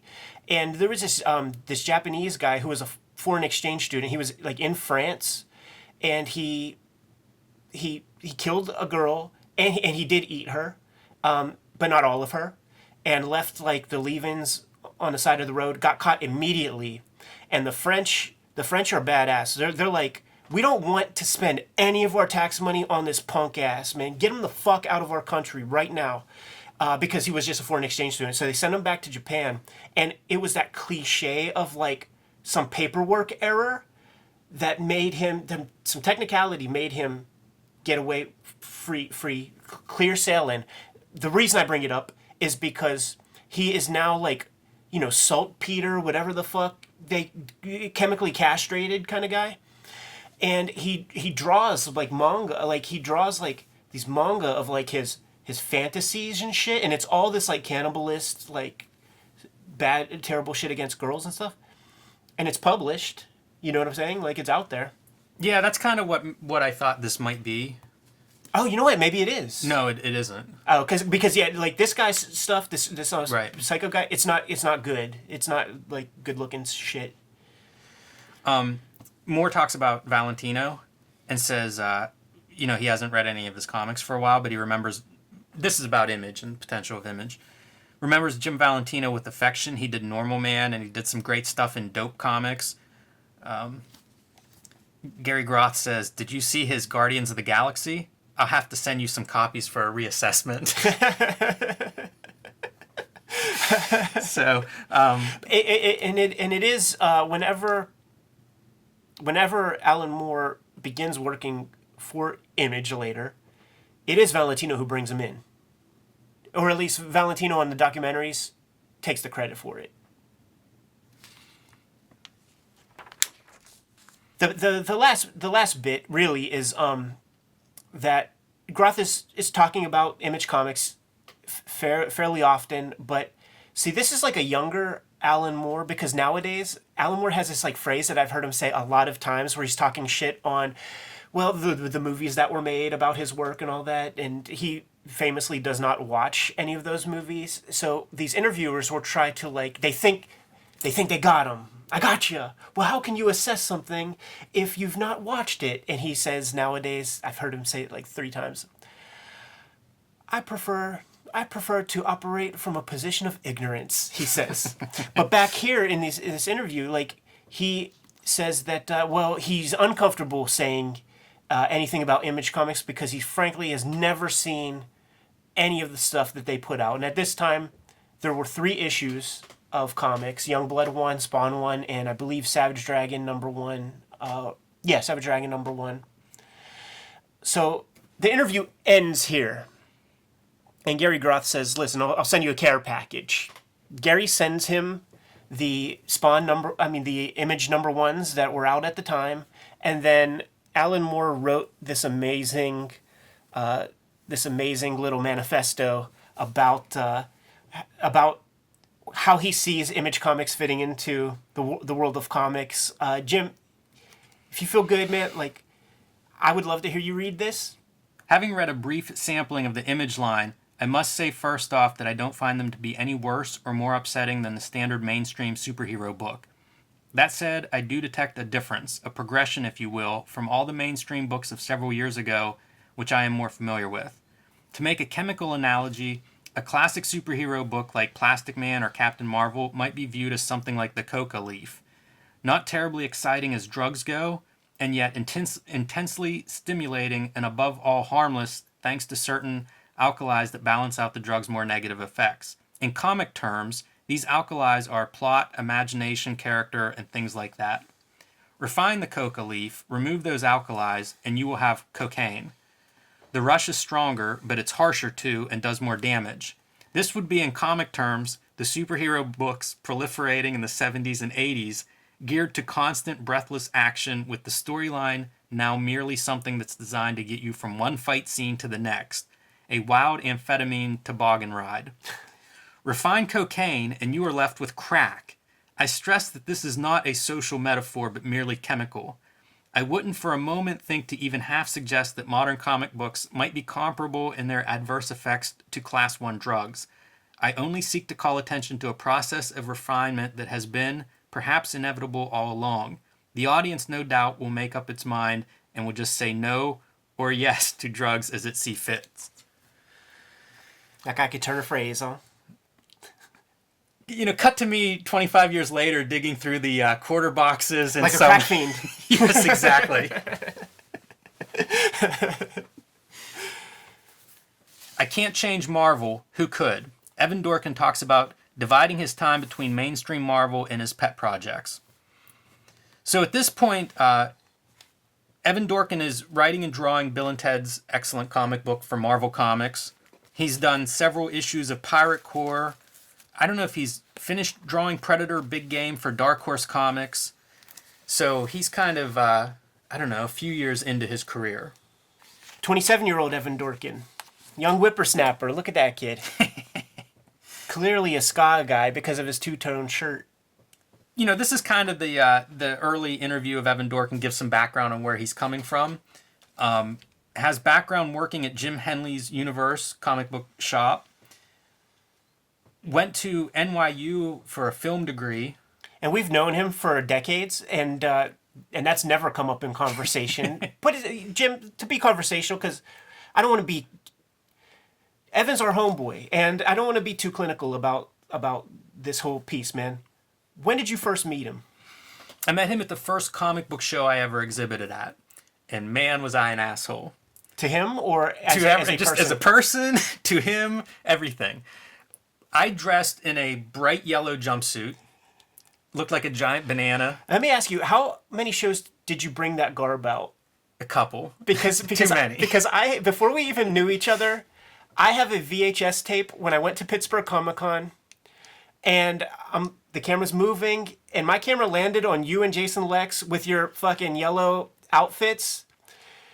I do call you guys bananas and pajamas motherfuckers, but the rest of the stuff, I would say, would get me kicked out of comics. Well, hey, mission accomplished. Your video camera stopped on us, so it's a lot better than the comics we were making at the time. So I went up and introduced myself to him at the end of that show, at the end of the day, and you've done enough shows to know at the end of the day, after the doors have closed, you want to get the hell out of there. Right, I see. And that's me standing between him and the exit, between him and dinner. And he was totally cool, and that's where I first met him. He wrote the intro to Street Angel collection. I don't know, how much we've seen each other ever since at shows, and sometimes whenever I have a real question about something I'm doing, I've reached out to him for advice. I have a very high opinion of him as a person and as a cartoonist. Same. Probably at the same convention, Pittsburgh Comic-Con, though years earlier, probably when I was like 12 or so. The common wisdom for people breaking into comics is you take your portfolio and you get your work assessed by professionals, and hope to find an editor who digs your stuff. So that's what I was doing, and I just went to everybody. Like, I had no discerning eye for or strategy for who I was trying to get my portfolio assessed by, and he was one of the guys I went up to. I knew his work for sure. I was a big Milk and Cheese Mark, but from those comics, like, I had a certain opinion of him that made me think that he would be, once again, another like scary guy who would call me a jerk off and an asshole and get the fuck away from me and all that kind of thing. Showed him my stuff, and he's like, yeah, this is cool, this is pretty good, man, but what I suggest you do is go off and make a comic. Like, don't be a pencil, like, don't just show penciling samples. Like, make a comic. You still live at your mom's house. You have nothing but time. There's no excuse. And that's literally what I did after I had that conversation with him. That's such a great piece of advice. Like, you learn so much making that first mini comic. Actually making the comic is the greatest instruction. Good on him. One of the things that I could say about Evan Dorkin, too, verbose motherfucker. And so, like, Frank Young will ask a 5-word question, and then you'll get a page and a half of Evan Dorkin cutting promos, and that is pretty accurate. Whenever we would go to shows and hang out with Evan, like, he's got years on me, man. Like, at this point, he's 27 and I'm 10. But he, at certain times, he would be happy to speak all night. Like I would always be the guy who has to, like, go to bed. It's like, it's 5 a.m, man. And it's all wisdom. It's all jewels. But, I share hotel room with you, Jim, and you're an early rising motherfucker, man. I got to get at least some sleep. He shares our interest in wrestling. He doesn't. He cuts promos. This is all promo cutting, man. Like, he was saying shit like, yeah, a lot of the people in comics, like, they turn their nose up at my Bill and Ted comics, and they're like, oh yeah, that fucking Dorkin, he's going to be doing Wayne's World comics next. And I quote... I'm going to flip through these while you keep going. Yeah, and I quote, Evan Dorkin says, it's bad enough I have to draw this fucking Alex Winter guy, but there's no way I'm going to draw that Dana Carvey cocksucker in his wig. One of the, Look at this ad, ubiquitous, man. This is like the that most... is the most used ad in comics. He's a big influence would be Mad Magazine and Will Elder, especially. So a lot of his comics are just full of, detail, background jokes. If you're an Elder fan, you would call that chicken fat. Yes. He talks about having Marie Severin inks some of these comics, not this issue, but some of the Bill and Ted comics. And he's also a big comics fan, so, Marie Severin, a lot of history there, very cool. At one point, he would always drop his stuff off, he said, at the Marvel offices, and complaining about the Marvel paper stock. And John Romita calls him up, art director at Marvel at the time. So it's very much like this fanboy moment, interacting with these people and going into the Marvel offices and stuff. He also, at this stage, he talks about doing the Predator book, doing a book like Bill and Ted's, and how it's almost like that book makes money, and then I can do my indie book that's a loss leader. It reminded me of filmmakers will often talk about, you do one for the studio, one for yourself. I don't think that works anymore, just changing industry. Yeah. But it reminded me of that, that mentality. If comics is a long tail business, the image guys are getting most of the rewards. And they're even positioning themselves. Liefeld is doing the Levi's commercial. These guys are on TV. It's CNN, all this, man.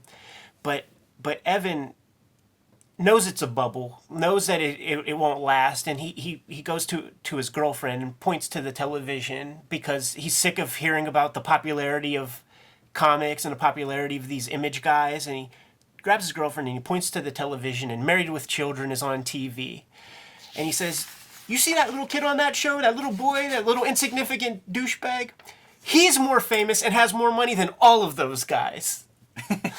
Talking about Bud Bundy, of course. And then at my first San Diego Comic-Con, I was on a panel with the top shelf guys. James Kachalka had another some animated nonsense out there, and one of the voice actors was David Faustino. So I had to pull that line just because Bud Bundy is doing voice acting for these comic book dudes. Man, another one of his credits at this time is he's in Deadline magazine, Milk and Cheese. He says Gary would hate Deadline. Deadline's one of my favorites, so it's awesome to know, early in his career. I have the timelines always wrong in my head of when things happen, and so I assume this was, post a couple of Eisner Awards and stuff. So I was surprised to see this is very early in his career. He's working for Deadline, which, we've talked about in past videos, but it's Jamie Hewlett, Shaky Kane, Philip Bond, a lot of really great cartoonists. Yeah. And, Jaime Hernandez does work in these. Glenn Dillon, who's responsible for a lot of the most memorable design elements of the new Star Wars trilogy, or I guess films, because they'll be churning those out at a rapid clip. So you can see some of that chicken fat approach that we mentioned in regards to Will Elder as an influence. He is just loading up his comics, and he's never stopped doing that with his own work. Take a look at the Elthingville comics, and just seeing these Milk and Cheese comics, great lettering, everything is just all in at a bigger size than the actual American printed comics. I really like them on that big slick paper. Yeah. So very cool stuff there. He refers to, in terms of cutting promos on comics, he calls that image style and contemporary comics pinup comics, which, again, you can kind of see the alternative of that in his approach, where you're getting just loaded down with a million stories and jokes and text and image. It's loaded with content compared to these pinup comics. What is the date on these babies, man? 94. These Milk and Cheese comics, I didn't divorce them from the Image comics in the way that they affected me. You know what I'm saying, man? Just because it's all mania. It's all mania of some stripe, man. There's the energy between these creators gets split in different directions at a certain point, but there are a lot of similarities that I kind of absorbed at the time.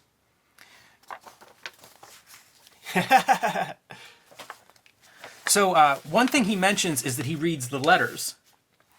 Again, something Todd McFarlane does. You know, like this is something I don't know that we all do enough of now, but I think this stems from some of his letter reading was this idea of like, you know, people would send in drawings, kids would send in drawings.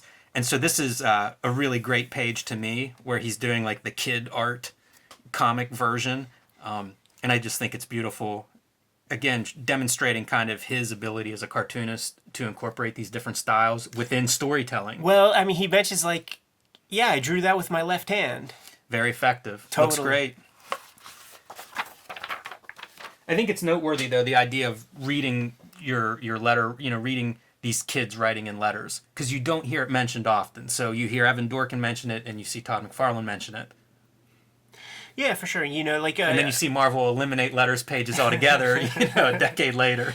Yeah. Unfortunately, the letter right, like the letters would just be...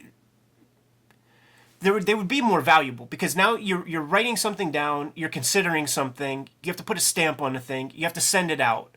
So that's kind of been replaced by the dashed off email or the anonymous fucking YouTube comment, and it becomes white noise, and it's like, if you send something of value, it absolutely gets considered when it comes across my radar. But if you're just, you know, playing Gossip Queen or Chatty Patty or just being vaguely insulting for no reason, it's just white noise, nothing to me.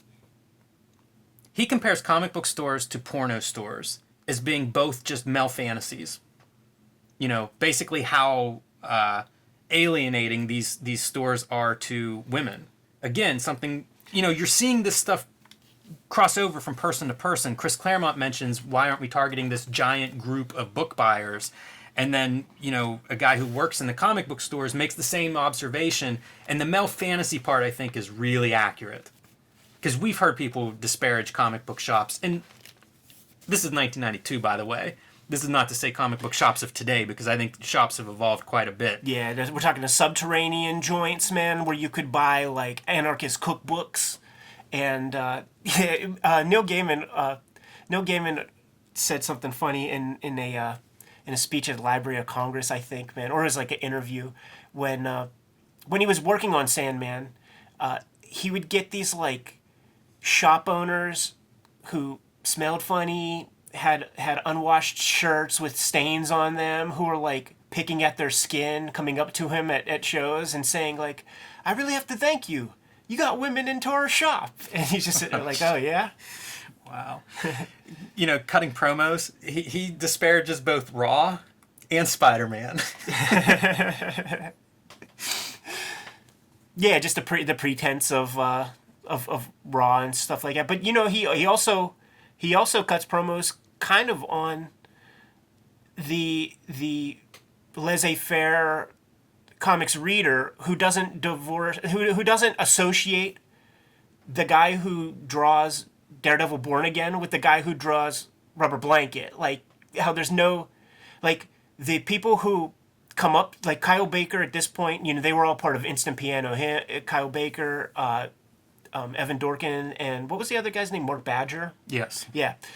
So, Kyle Baker at this point, he quits doing shows for a while because he has, you know, Cowboy Wally Show and Why I Hate Saturn. Like, that's what he's putting his energy on. And the only shit that people come up to him and say are like, "So are you going to do the Shadow again?" And I actually, like, you know, I receive that, like, all the time. Like, when's Hip Hop Family Tree Volume 5 going to come out? Are you going to do Fantastic Four Grand Design? Like, this kind of thing. It's a beautiful thing because the alternative is, who the fuck are you? Or something like that. Exactly. But I could see how, like, to a certain person, it could like wear thin. Yeah, especially if you're doing something that's self-published or something that's outside of the mainstream and you're struggling to sell it anyway, and then all you hear about is the corporate character that you're not on right now that, you know, would be an easy paycheck. I can see that being frustrating. He cites Popeye reprints as the best superhero stuff he's ever read. And he talks about, you know, the way these comics exist is like alternative media. And how do you sell that stuff? And one of the things he suggests is, you know, it's going to get to the point where Julie Doucet, she's just going to finish her next 10-page comic and fax it out to her subscribers. It's the internet model. Right. You know, like it's a pretty accurate prediction in a lot of ways of the way of Patreons and bullshit like and the that. way fans relate to their artists today. I do want to go back just a touch. No. Yeah, I mean, just to what you just said about how he relates it to like these like very like sort of niche comics is like these like niche things, and the people who look for like obscure punk bands like read comics, so it makes sense that like Love and Rockets and all, and it's sort of what we were talking about with those tube bar tapes from last week, where it's this like niche culture that breeds people who keep wanting to look for weirdo, obscure, Winnebago Man videotapes. And he cites the usual suspects. He says the Hernandez brothers draw better than any of these capital A artists in galleries. They write better than most people in books. Dan Clowes is funnier than anyone on television. So... And he still says that. Yeah. I don't disagree with any of that stuff.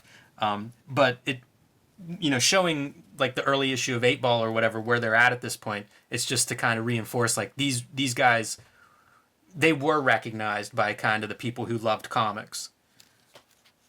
Even early on before they kind of made their hits. I mean, I guess Love and Rockets is the Hernandez brothers from the get-go, but it's still, they found their audiences pretty quickly, these very talented alternative cartoonists. Well, they found their audiences for sure.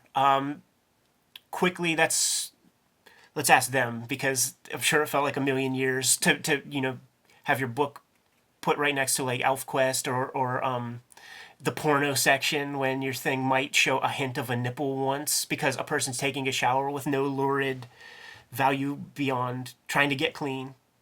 He does say that.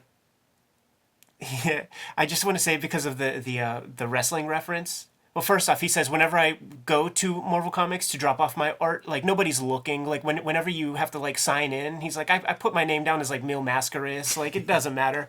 Then the other good wrestling reference is that he just hates the pretense of like rock stars and popular music like Bono and Sting, and he says that I have more respect for the wrestler Sting than the musician Sting.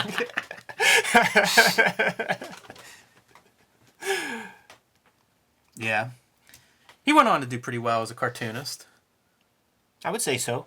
I think he has 6 Eisners, the current count. Yeah, but I don't know how you judge a good cartoon. I realize that's kind of not the best judge, but yeah. I'm saying like he's become one of those recognized guys that people would point out as being, this is a good cartoonist, this is a good comic book. Always evolving, like it went from the early stuff, Eternity. Oh, the other fun thing that he was talking about early on when he was talking about Pirate Corps is that it was for Eternity Comics, one of Scott Rosenberg's fucking he calls it like Men in Black operations, like his shell games, his scams and conspiracies, and so it's like we're getting a big education on this on these old black and white publishers, man. But he did the milk and cheese stuff, and then he did his own kind of like humor anthology called Dork. That was pretty great, and right now he's working on like the new hits are like his Beast of Burden comics. Yeah, and if you look at the Eisners that he's won, it's for like everything. It's for short stories. It's writer artist. Cartoonist. I don't know what these categories all mean. Single issue. So it's a very well-rounded cartoonist, and his body of work substantiates that. Comics Journal 152, Part 2, Part 3. One last note on the Evan Dorkin interview. This is a book that he did in 1993 called Fight Man, and I mention it now because it's kind of a response to Image Comics in a lot of ways. It's that type of over-the-top character. It's a one-shot. It's super dense, so it is basically a graphic novel in one issue. Since we've been talking so much about Image Comics, I feel like this is, if you're interested in this type of thing, this is almost like the Evan Dorkin interpretation of the values of Image Comics. And at times I feel like there's almost a Todd McFarlane-esque style to some of these character designs. So that one's pretty good. And then like the other one that we've mentioned before is Doom Force, not connected to Evan Dorkin in any way, but another one of like contemporary take on the style of Image Comics, pin-up comics, if you will.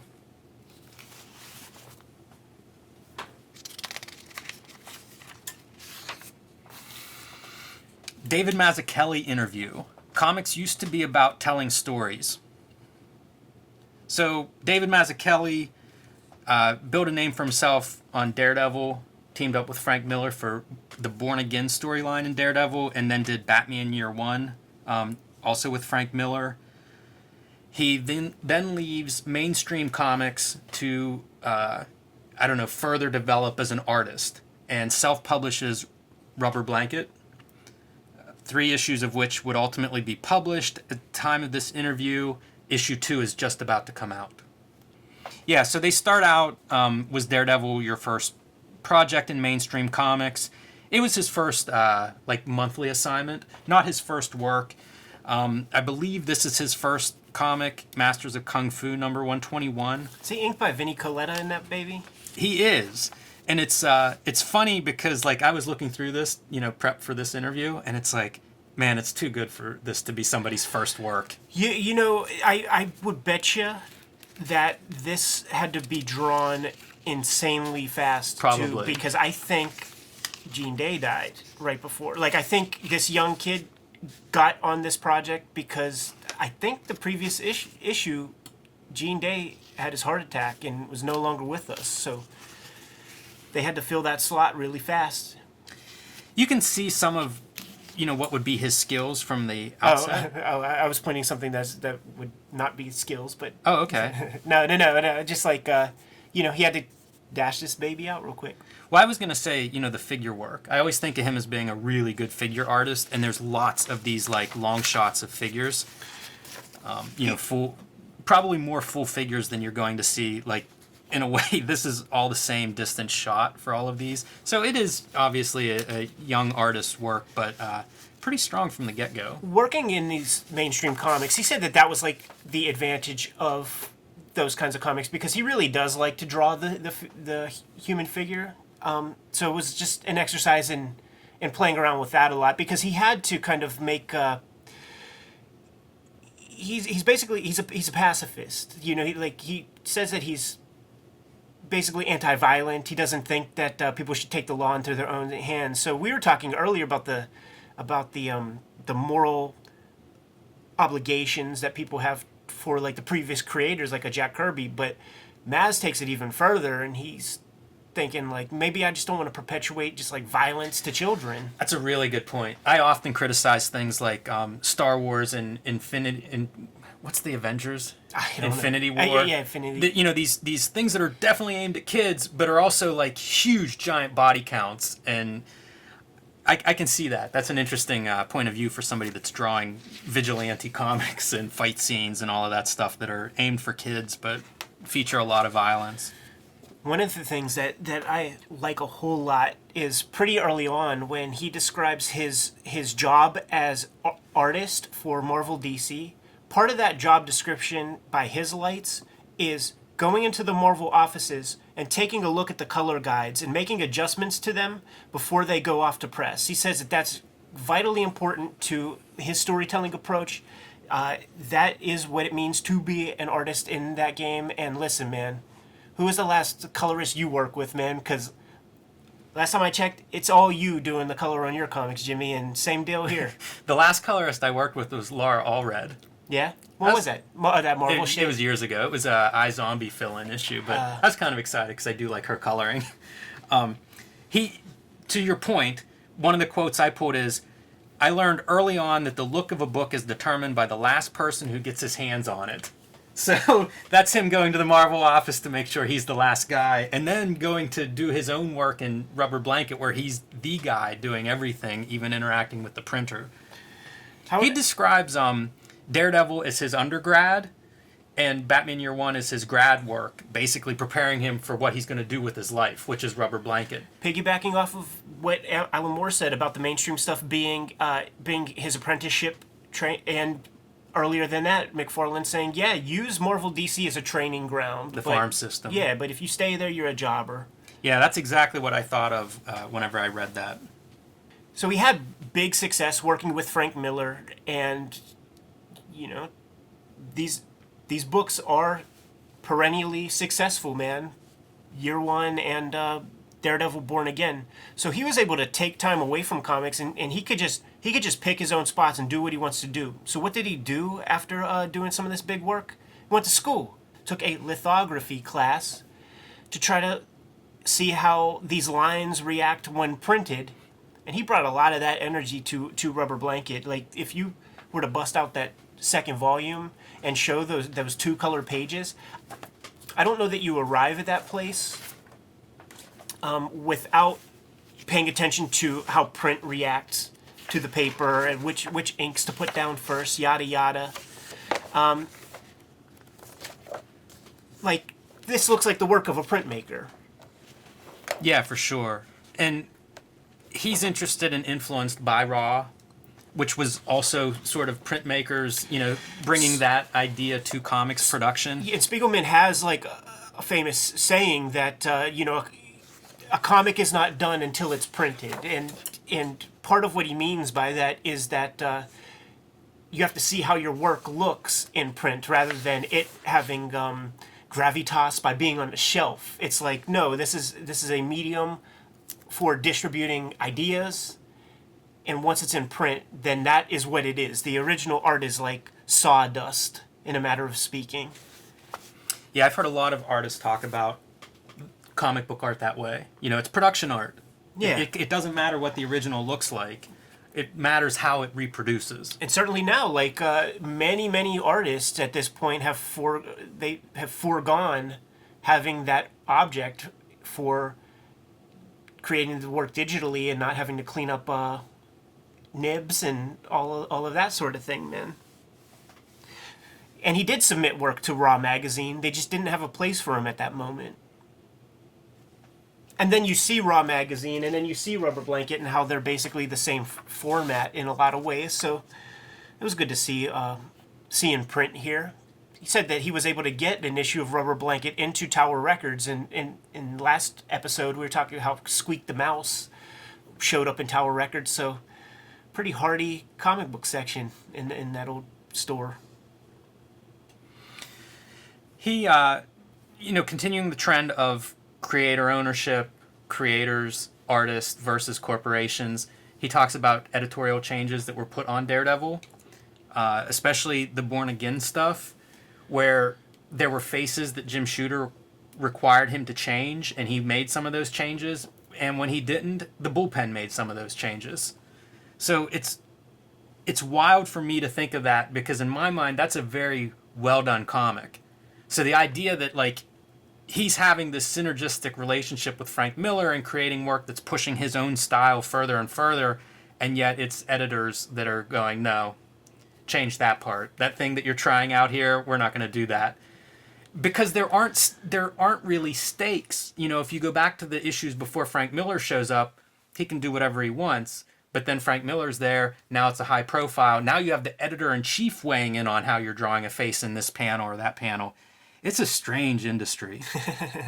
He says that comics as an industry, it breeds this churn rate. Like, you have to keep pumping out these pages, and the speed of like mainstream comics is something that's like a big detractor for him.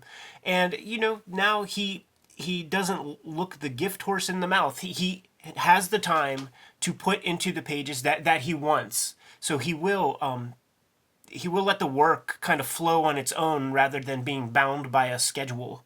Batman Year One, you mentioned coloring earlier, is colored by Richmond Lewis, who is a painter, so has a good color sense. And this is what we're showing off is from the Absolute Batman Year One. That, to me, in terms of what the mainstream has put out, this is the best package from Marvel or DC that money can buy. Yeah, this is a really interesting comic for me for a couple of reasons. One, the coloring. When I say Batman Year One is the best superhero comic I can think of, a lot of it is because of the coloring. Mm-hmm. And it's colored with the traditional palette, the 4-color palette that is based on 25% variations of the CMY. So this Absolute edition they reprint from the scanned copies of the original comics. So you're seeing like the original coloring here. On really good paper that is conducive to this aesthetic, kind of a newsprinty sort of paper. But yeah, Richmond Lewis just using the standard color. She provided guides to be separated, by this kind of stuff where it's just one color for a background. I think it's so strong. Bright yellow, amazing. There's one with Catwoman that I probably won't be able to find, jumping out of a window with just magenta in the background. Yep. It's a really interesting use of color, and one that went on to, I think, influence the current generation of colorists, from guys like Rico Renzi to Brian Stelfreeze, I think, is probably influenced by this stuff. Another cartoonist whose color work I really like. So whenever it was collected into a trade paperback... This would be a good splash page to show off compared to... so it's like the last page of, say, Chapter 3. Whenever this book was collected in trade paperback, Richmond Lewis then went in and recolored it because they were able to reproduce, I guess, better color. Better production values. This is the blue line process where she was able to just paint whatever she wanted to paint, and then the black line would have been an acetate overlay over top of the artboard that she was painting, and then they would shoot this as a piece rather than the 4-color process. Have you read anywhere about this decision making? I'd be curious about that, because to me I interpret this as recognizing the difference in formats. This is a comic book.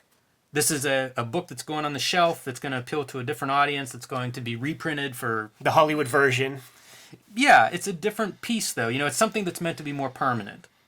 And I wonder, if Mazzucchelli had any input into this, if this was an editor that figured this out or thought of this. By his earlier quote, man, try to get your hands on it at the very last minute. And, man, if you're a tandem with the colorist, then you can make an unbeatable project. Interesting even to see how the line work reproduced. These lines are so much heavier on the ink gain in the newsprint than they would be on the very nice, pristine paper, coated stock probably, where it's not going to bleed at all. So, pretty interesting. The only other thing to call attention to, and why I love this edition so much, is seeing his layouts are just astounding. And the complete Frank Miller script is nothing to sneeze at as well. Yeah, for sure. But it's cool to me to just see how he was working at this level. And earlier we showed some of our juvenilia here and there. So in this volume, we get to see some Dave Maz early Batman comics, and this was like a submission when he was trying to get work before he started, man. So yeah, Batman running through the veins. Yeah.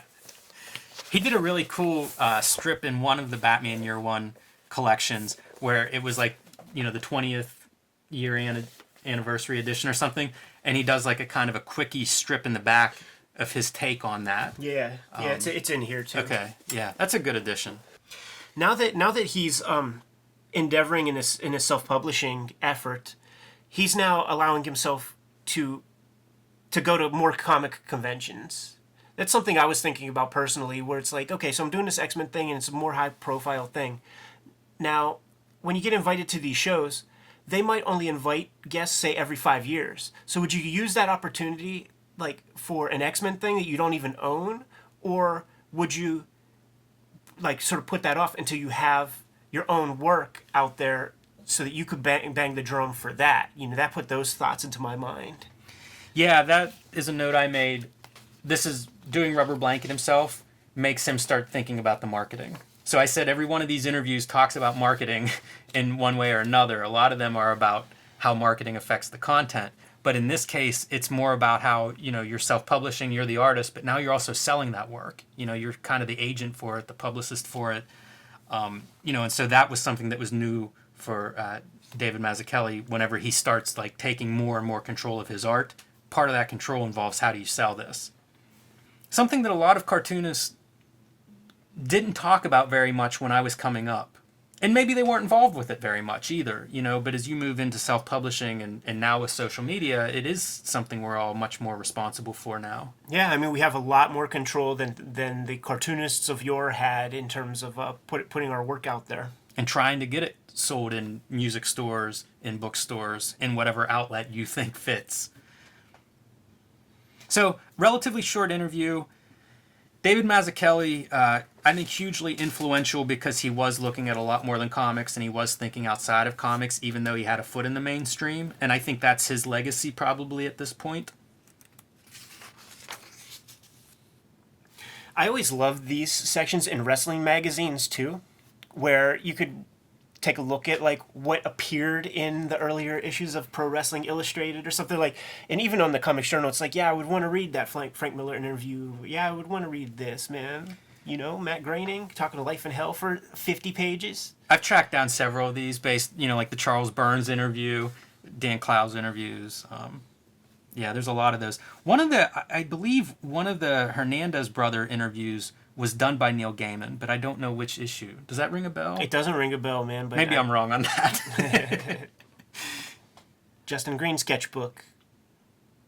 So Justin Green, underground artist, credited. Binky Brown Meets the Holy Virgin Mary is probably credited as one of those early early efforts in autobiography, but precedes Harvey Picar's work and influences Robert Crumb to kind of go down that road a little bit more with his own work. Deals with a lot of his own personal demons, obsessive compulsive disorder, but not like the hipster. My OCD is acting up today. It's like for real, legit, crippling obsessive compulsive disorder. Grew up Catholic, so all of the guilt that comes with the fact that not only does this guy in the sky see what you're doing, but he also knows your thoughts. Yeah. And there's like this amazing strip in here where he's going to like Sunday school or something, and just a little piece of the nun's hair comes out of her habit, and to him it's so naughty that he just starts thinking about hairy pussy. It's like just seeing the nun's hair, like a piece of her hair, starts to make him think like, well, where else is she hairy? And like all that Catholic shit, man. Yeah, I don't think people realize the effect religion can have on a kid who's very thoughtful, very conscientious, like very literal. Right. These things can have an impact.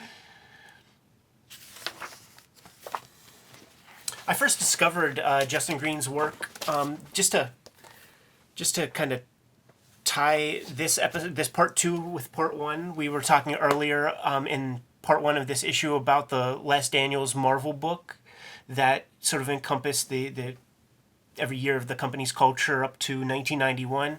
And I guess this is probably Les Daniels' first foray into writing about comics, comics by Les Daniels, graphics by Mad Peck Studios. I saw Comic Book Confidential on a Friday, and on Saturday I went to the Homestead Library and I pulled this fucking book off the rack and just read it and reread it. Basically, never returned it.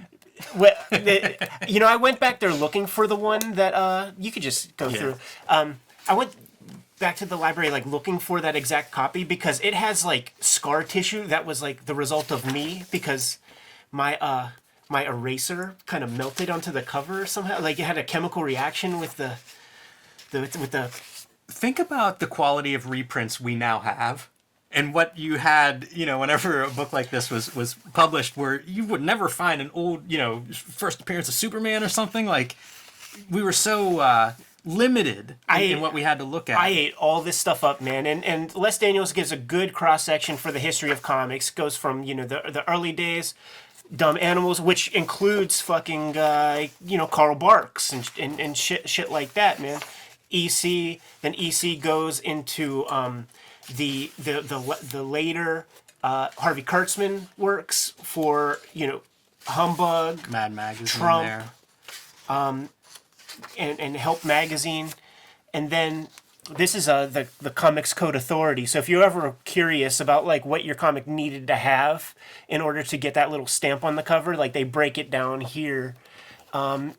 This is like the humbug stuff, and this would be the Warren books. This is a Wally Wood piece for Warren. Good color section with Two-Face Strikes Again, Dick Sprang.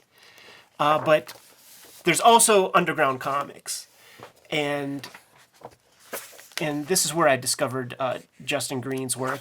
Tijuana Bibles is like the early forerunner of the underground comic. Captain High, considered one of the first underground characters. Robert Crumb, of course. Early Crumb strips. Spain Rodriguez, but this piece by Justin Green, these pieces by Justin Green blew my mind. Like, I had no idea what sex was exactly until it was described to me in this little dialogue bubble right there, man. And it sort of grossed me out, but also blew my mind. Made me excited to grow up.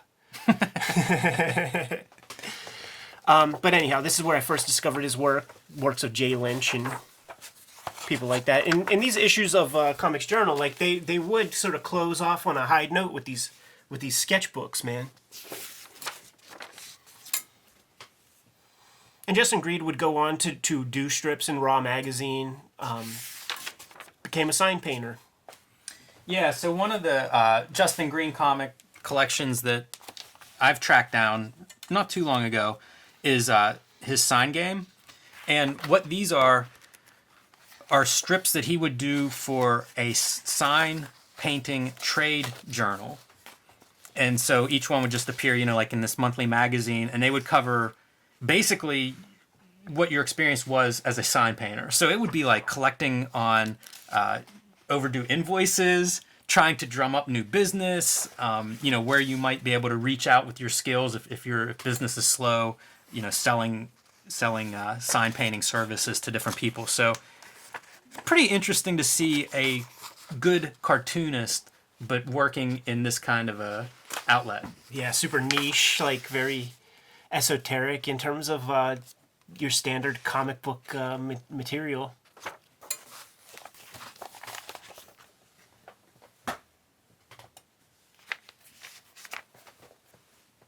Could we say, Jim, that this may be like one of the first artist editions? Do you know the date on? I wonder if it really is. Like, it might be the first artist edition, This is right? the first one I ever saw before any of the IDW stuff. So this is McSweeney's 2009.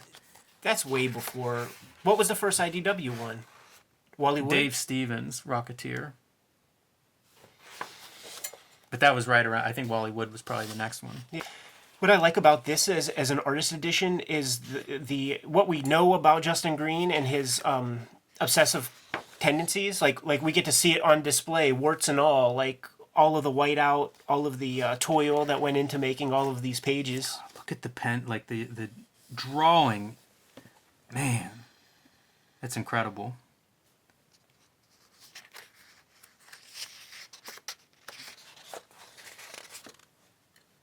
Mixed media uses Zipatone.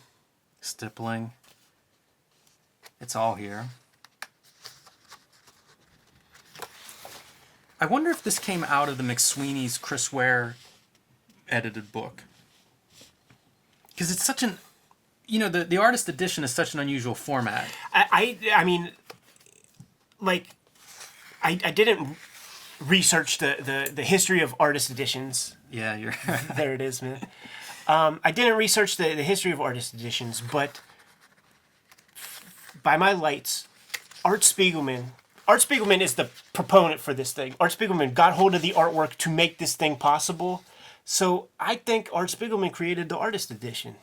I think this is the first one, and I think it's because of Spiegelman. Because Justin did not... Like, Justin, you're not going to see this guy at a comic book convention. He's like... He keeps to himself.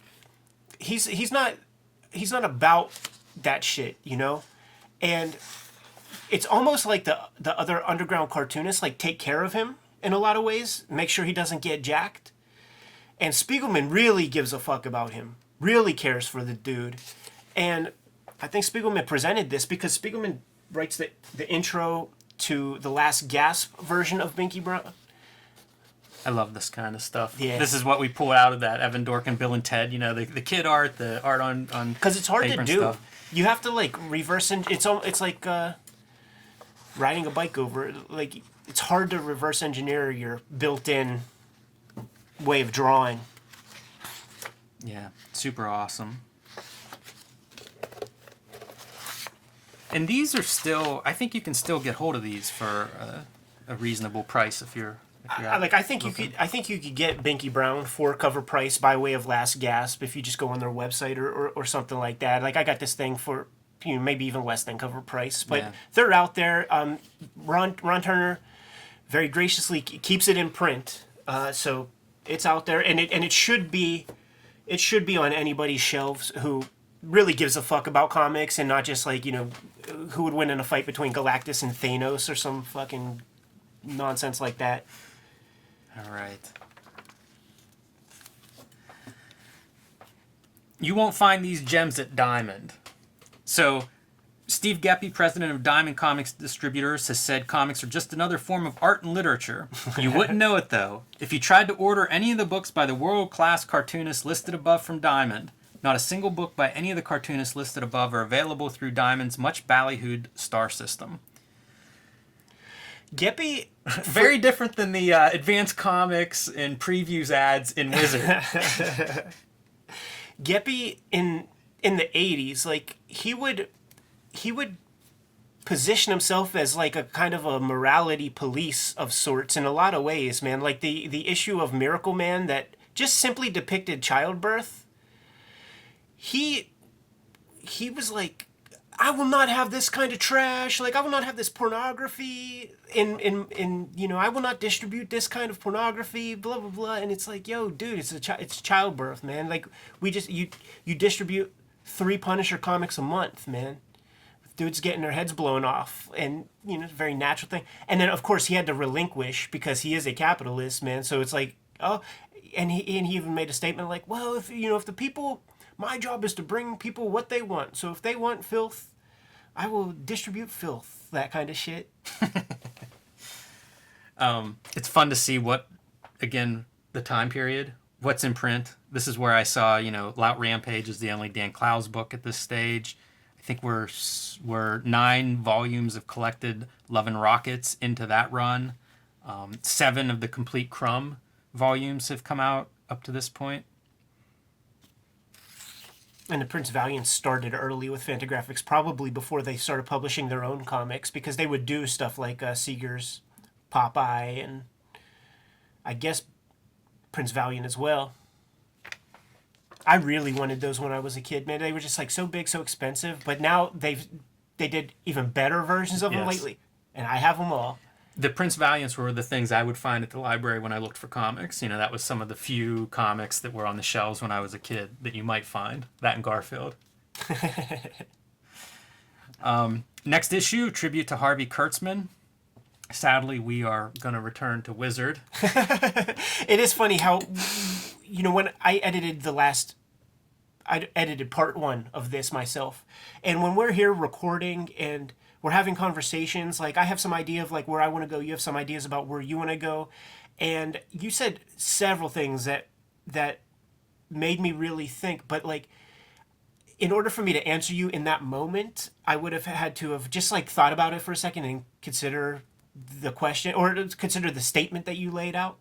But when you talk about sort of this Comics Journal issue, like sort of being heartbreaking because of in a lot of ways, it's the death of the culture of young kids reading comics or whatever. Like, I really took that to heart too, man. And it's like, but here's the thing. We were also, even though we were young, we were still complicit in killing comics. We have to like take basically the people who are absolved from that are the Fantagraphics people.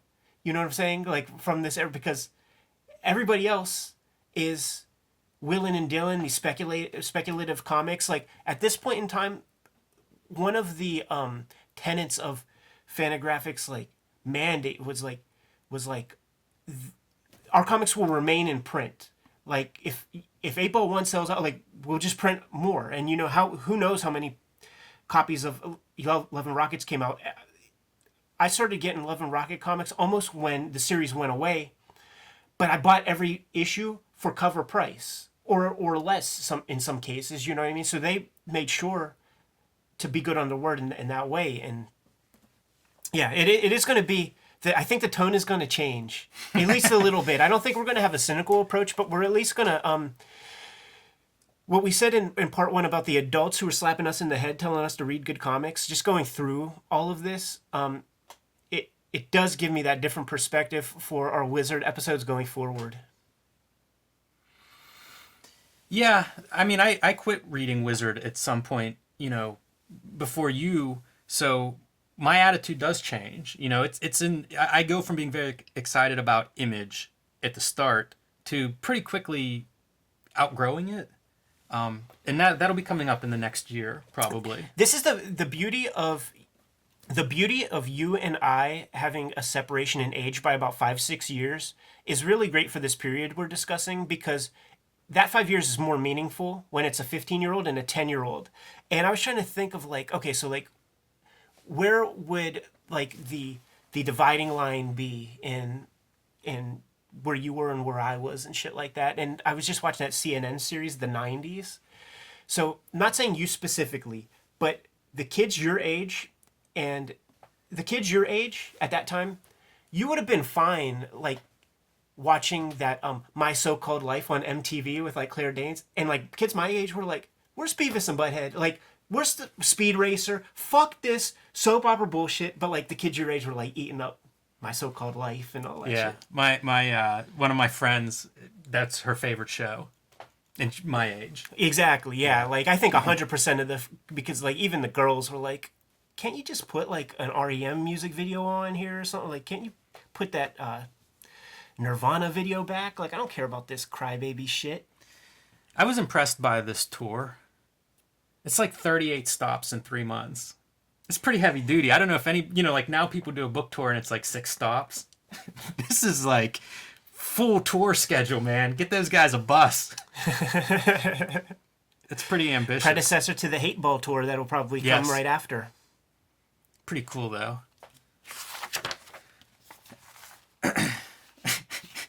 I love that we close out this episode with Ralphie Roach. This ad would be on these fucking magazines a lot, man. This guy paid a lot of money in ad space. I buy a lot of comics from this era. I can't remember coming across this one, so now it's on my list. I'm definitely familiar with the ad, but I've never seen the comic myself. So, very fun to go through a comics journal. I guess next week we will be looking at Wizard 13. Wizard Magazine number 13 with a Nelson cover, Ghost Rider. Ghost Rider making a second cover appearance. Starting year 2 of Wizard Magazine. Yep, I think it might even be June, July, which means Eddie P turns 10 years old when that issue comes out. You can follow me at Jim Rugg Art. I'm at Ed Piskor, basically. All of the links will be in the description below, including the social media channels for Cartoonist Kayfabe. Be sure and subscribe if you haven't already. Tell your friends, share it on your Twitter, on your Facebook, all that good shit. And thanks for watching.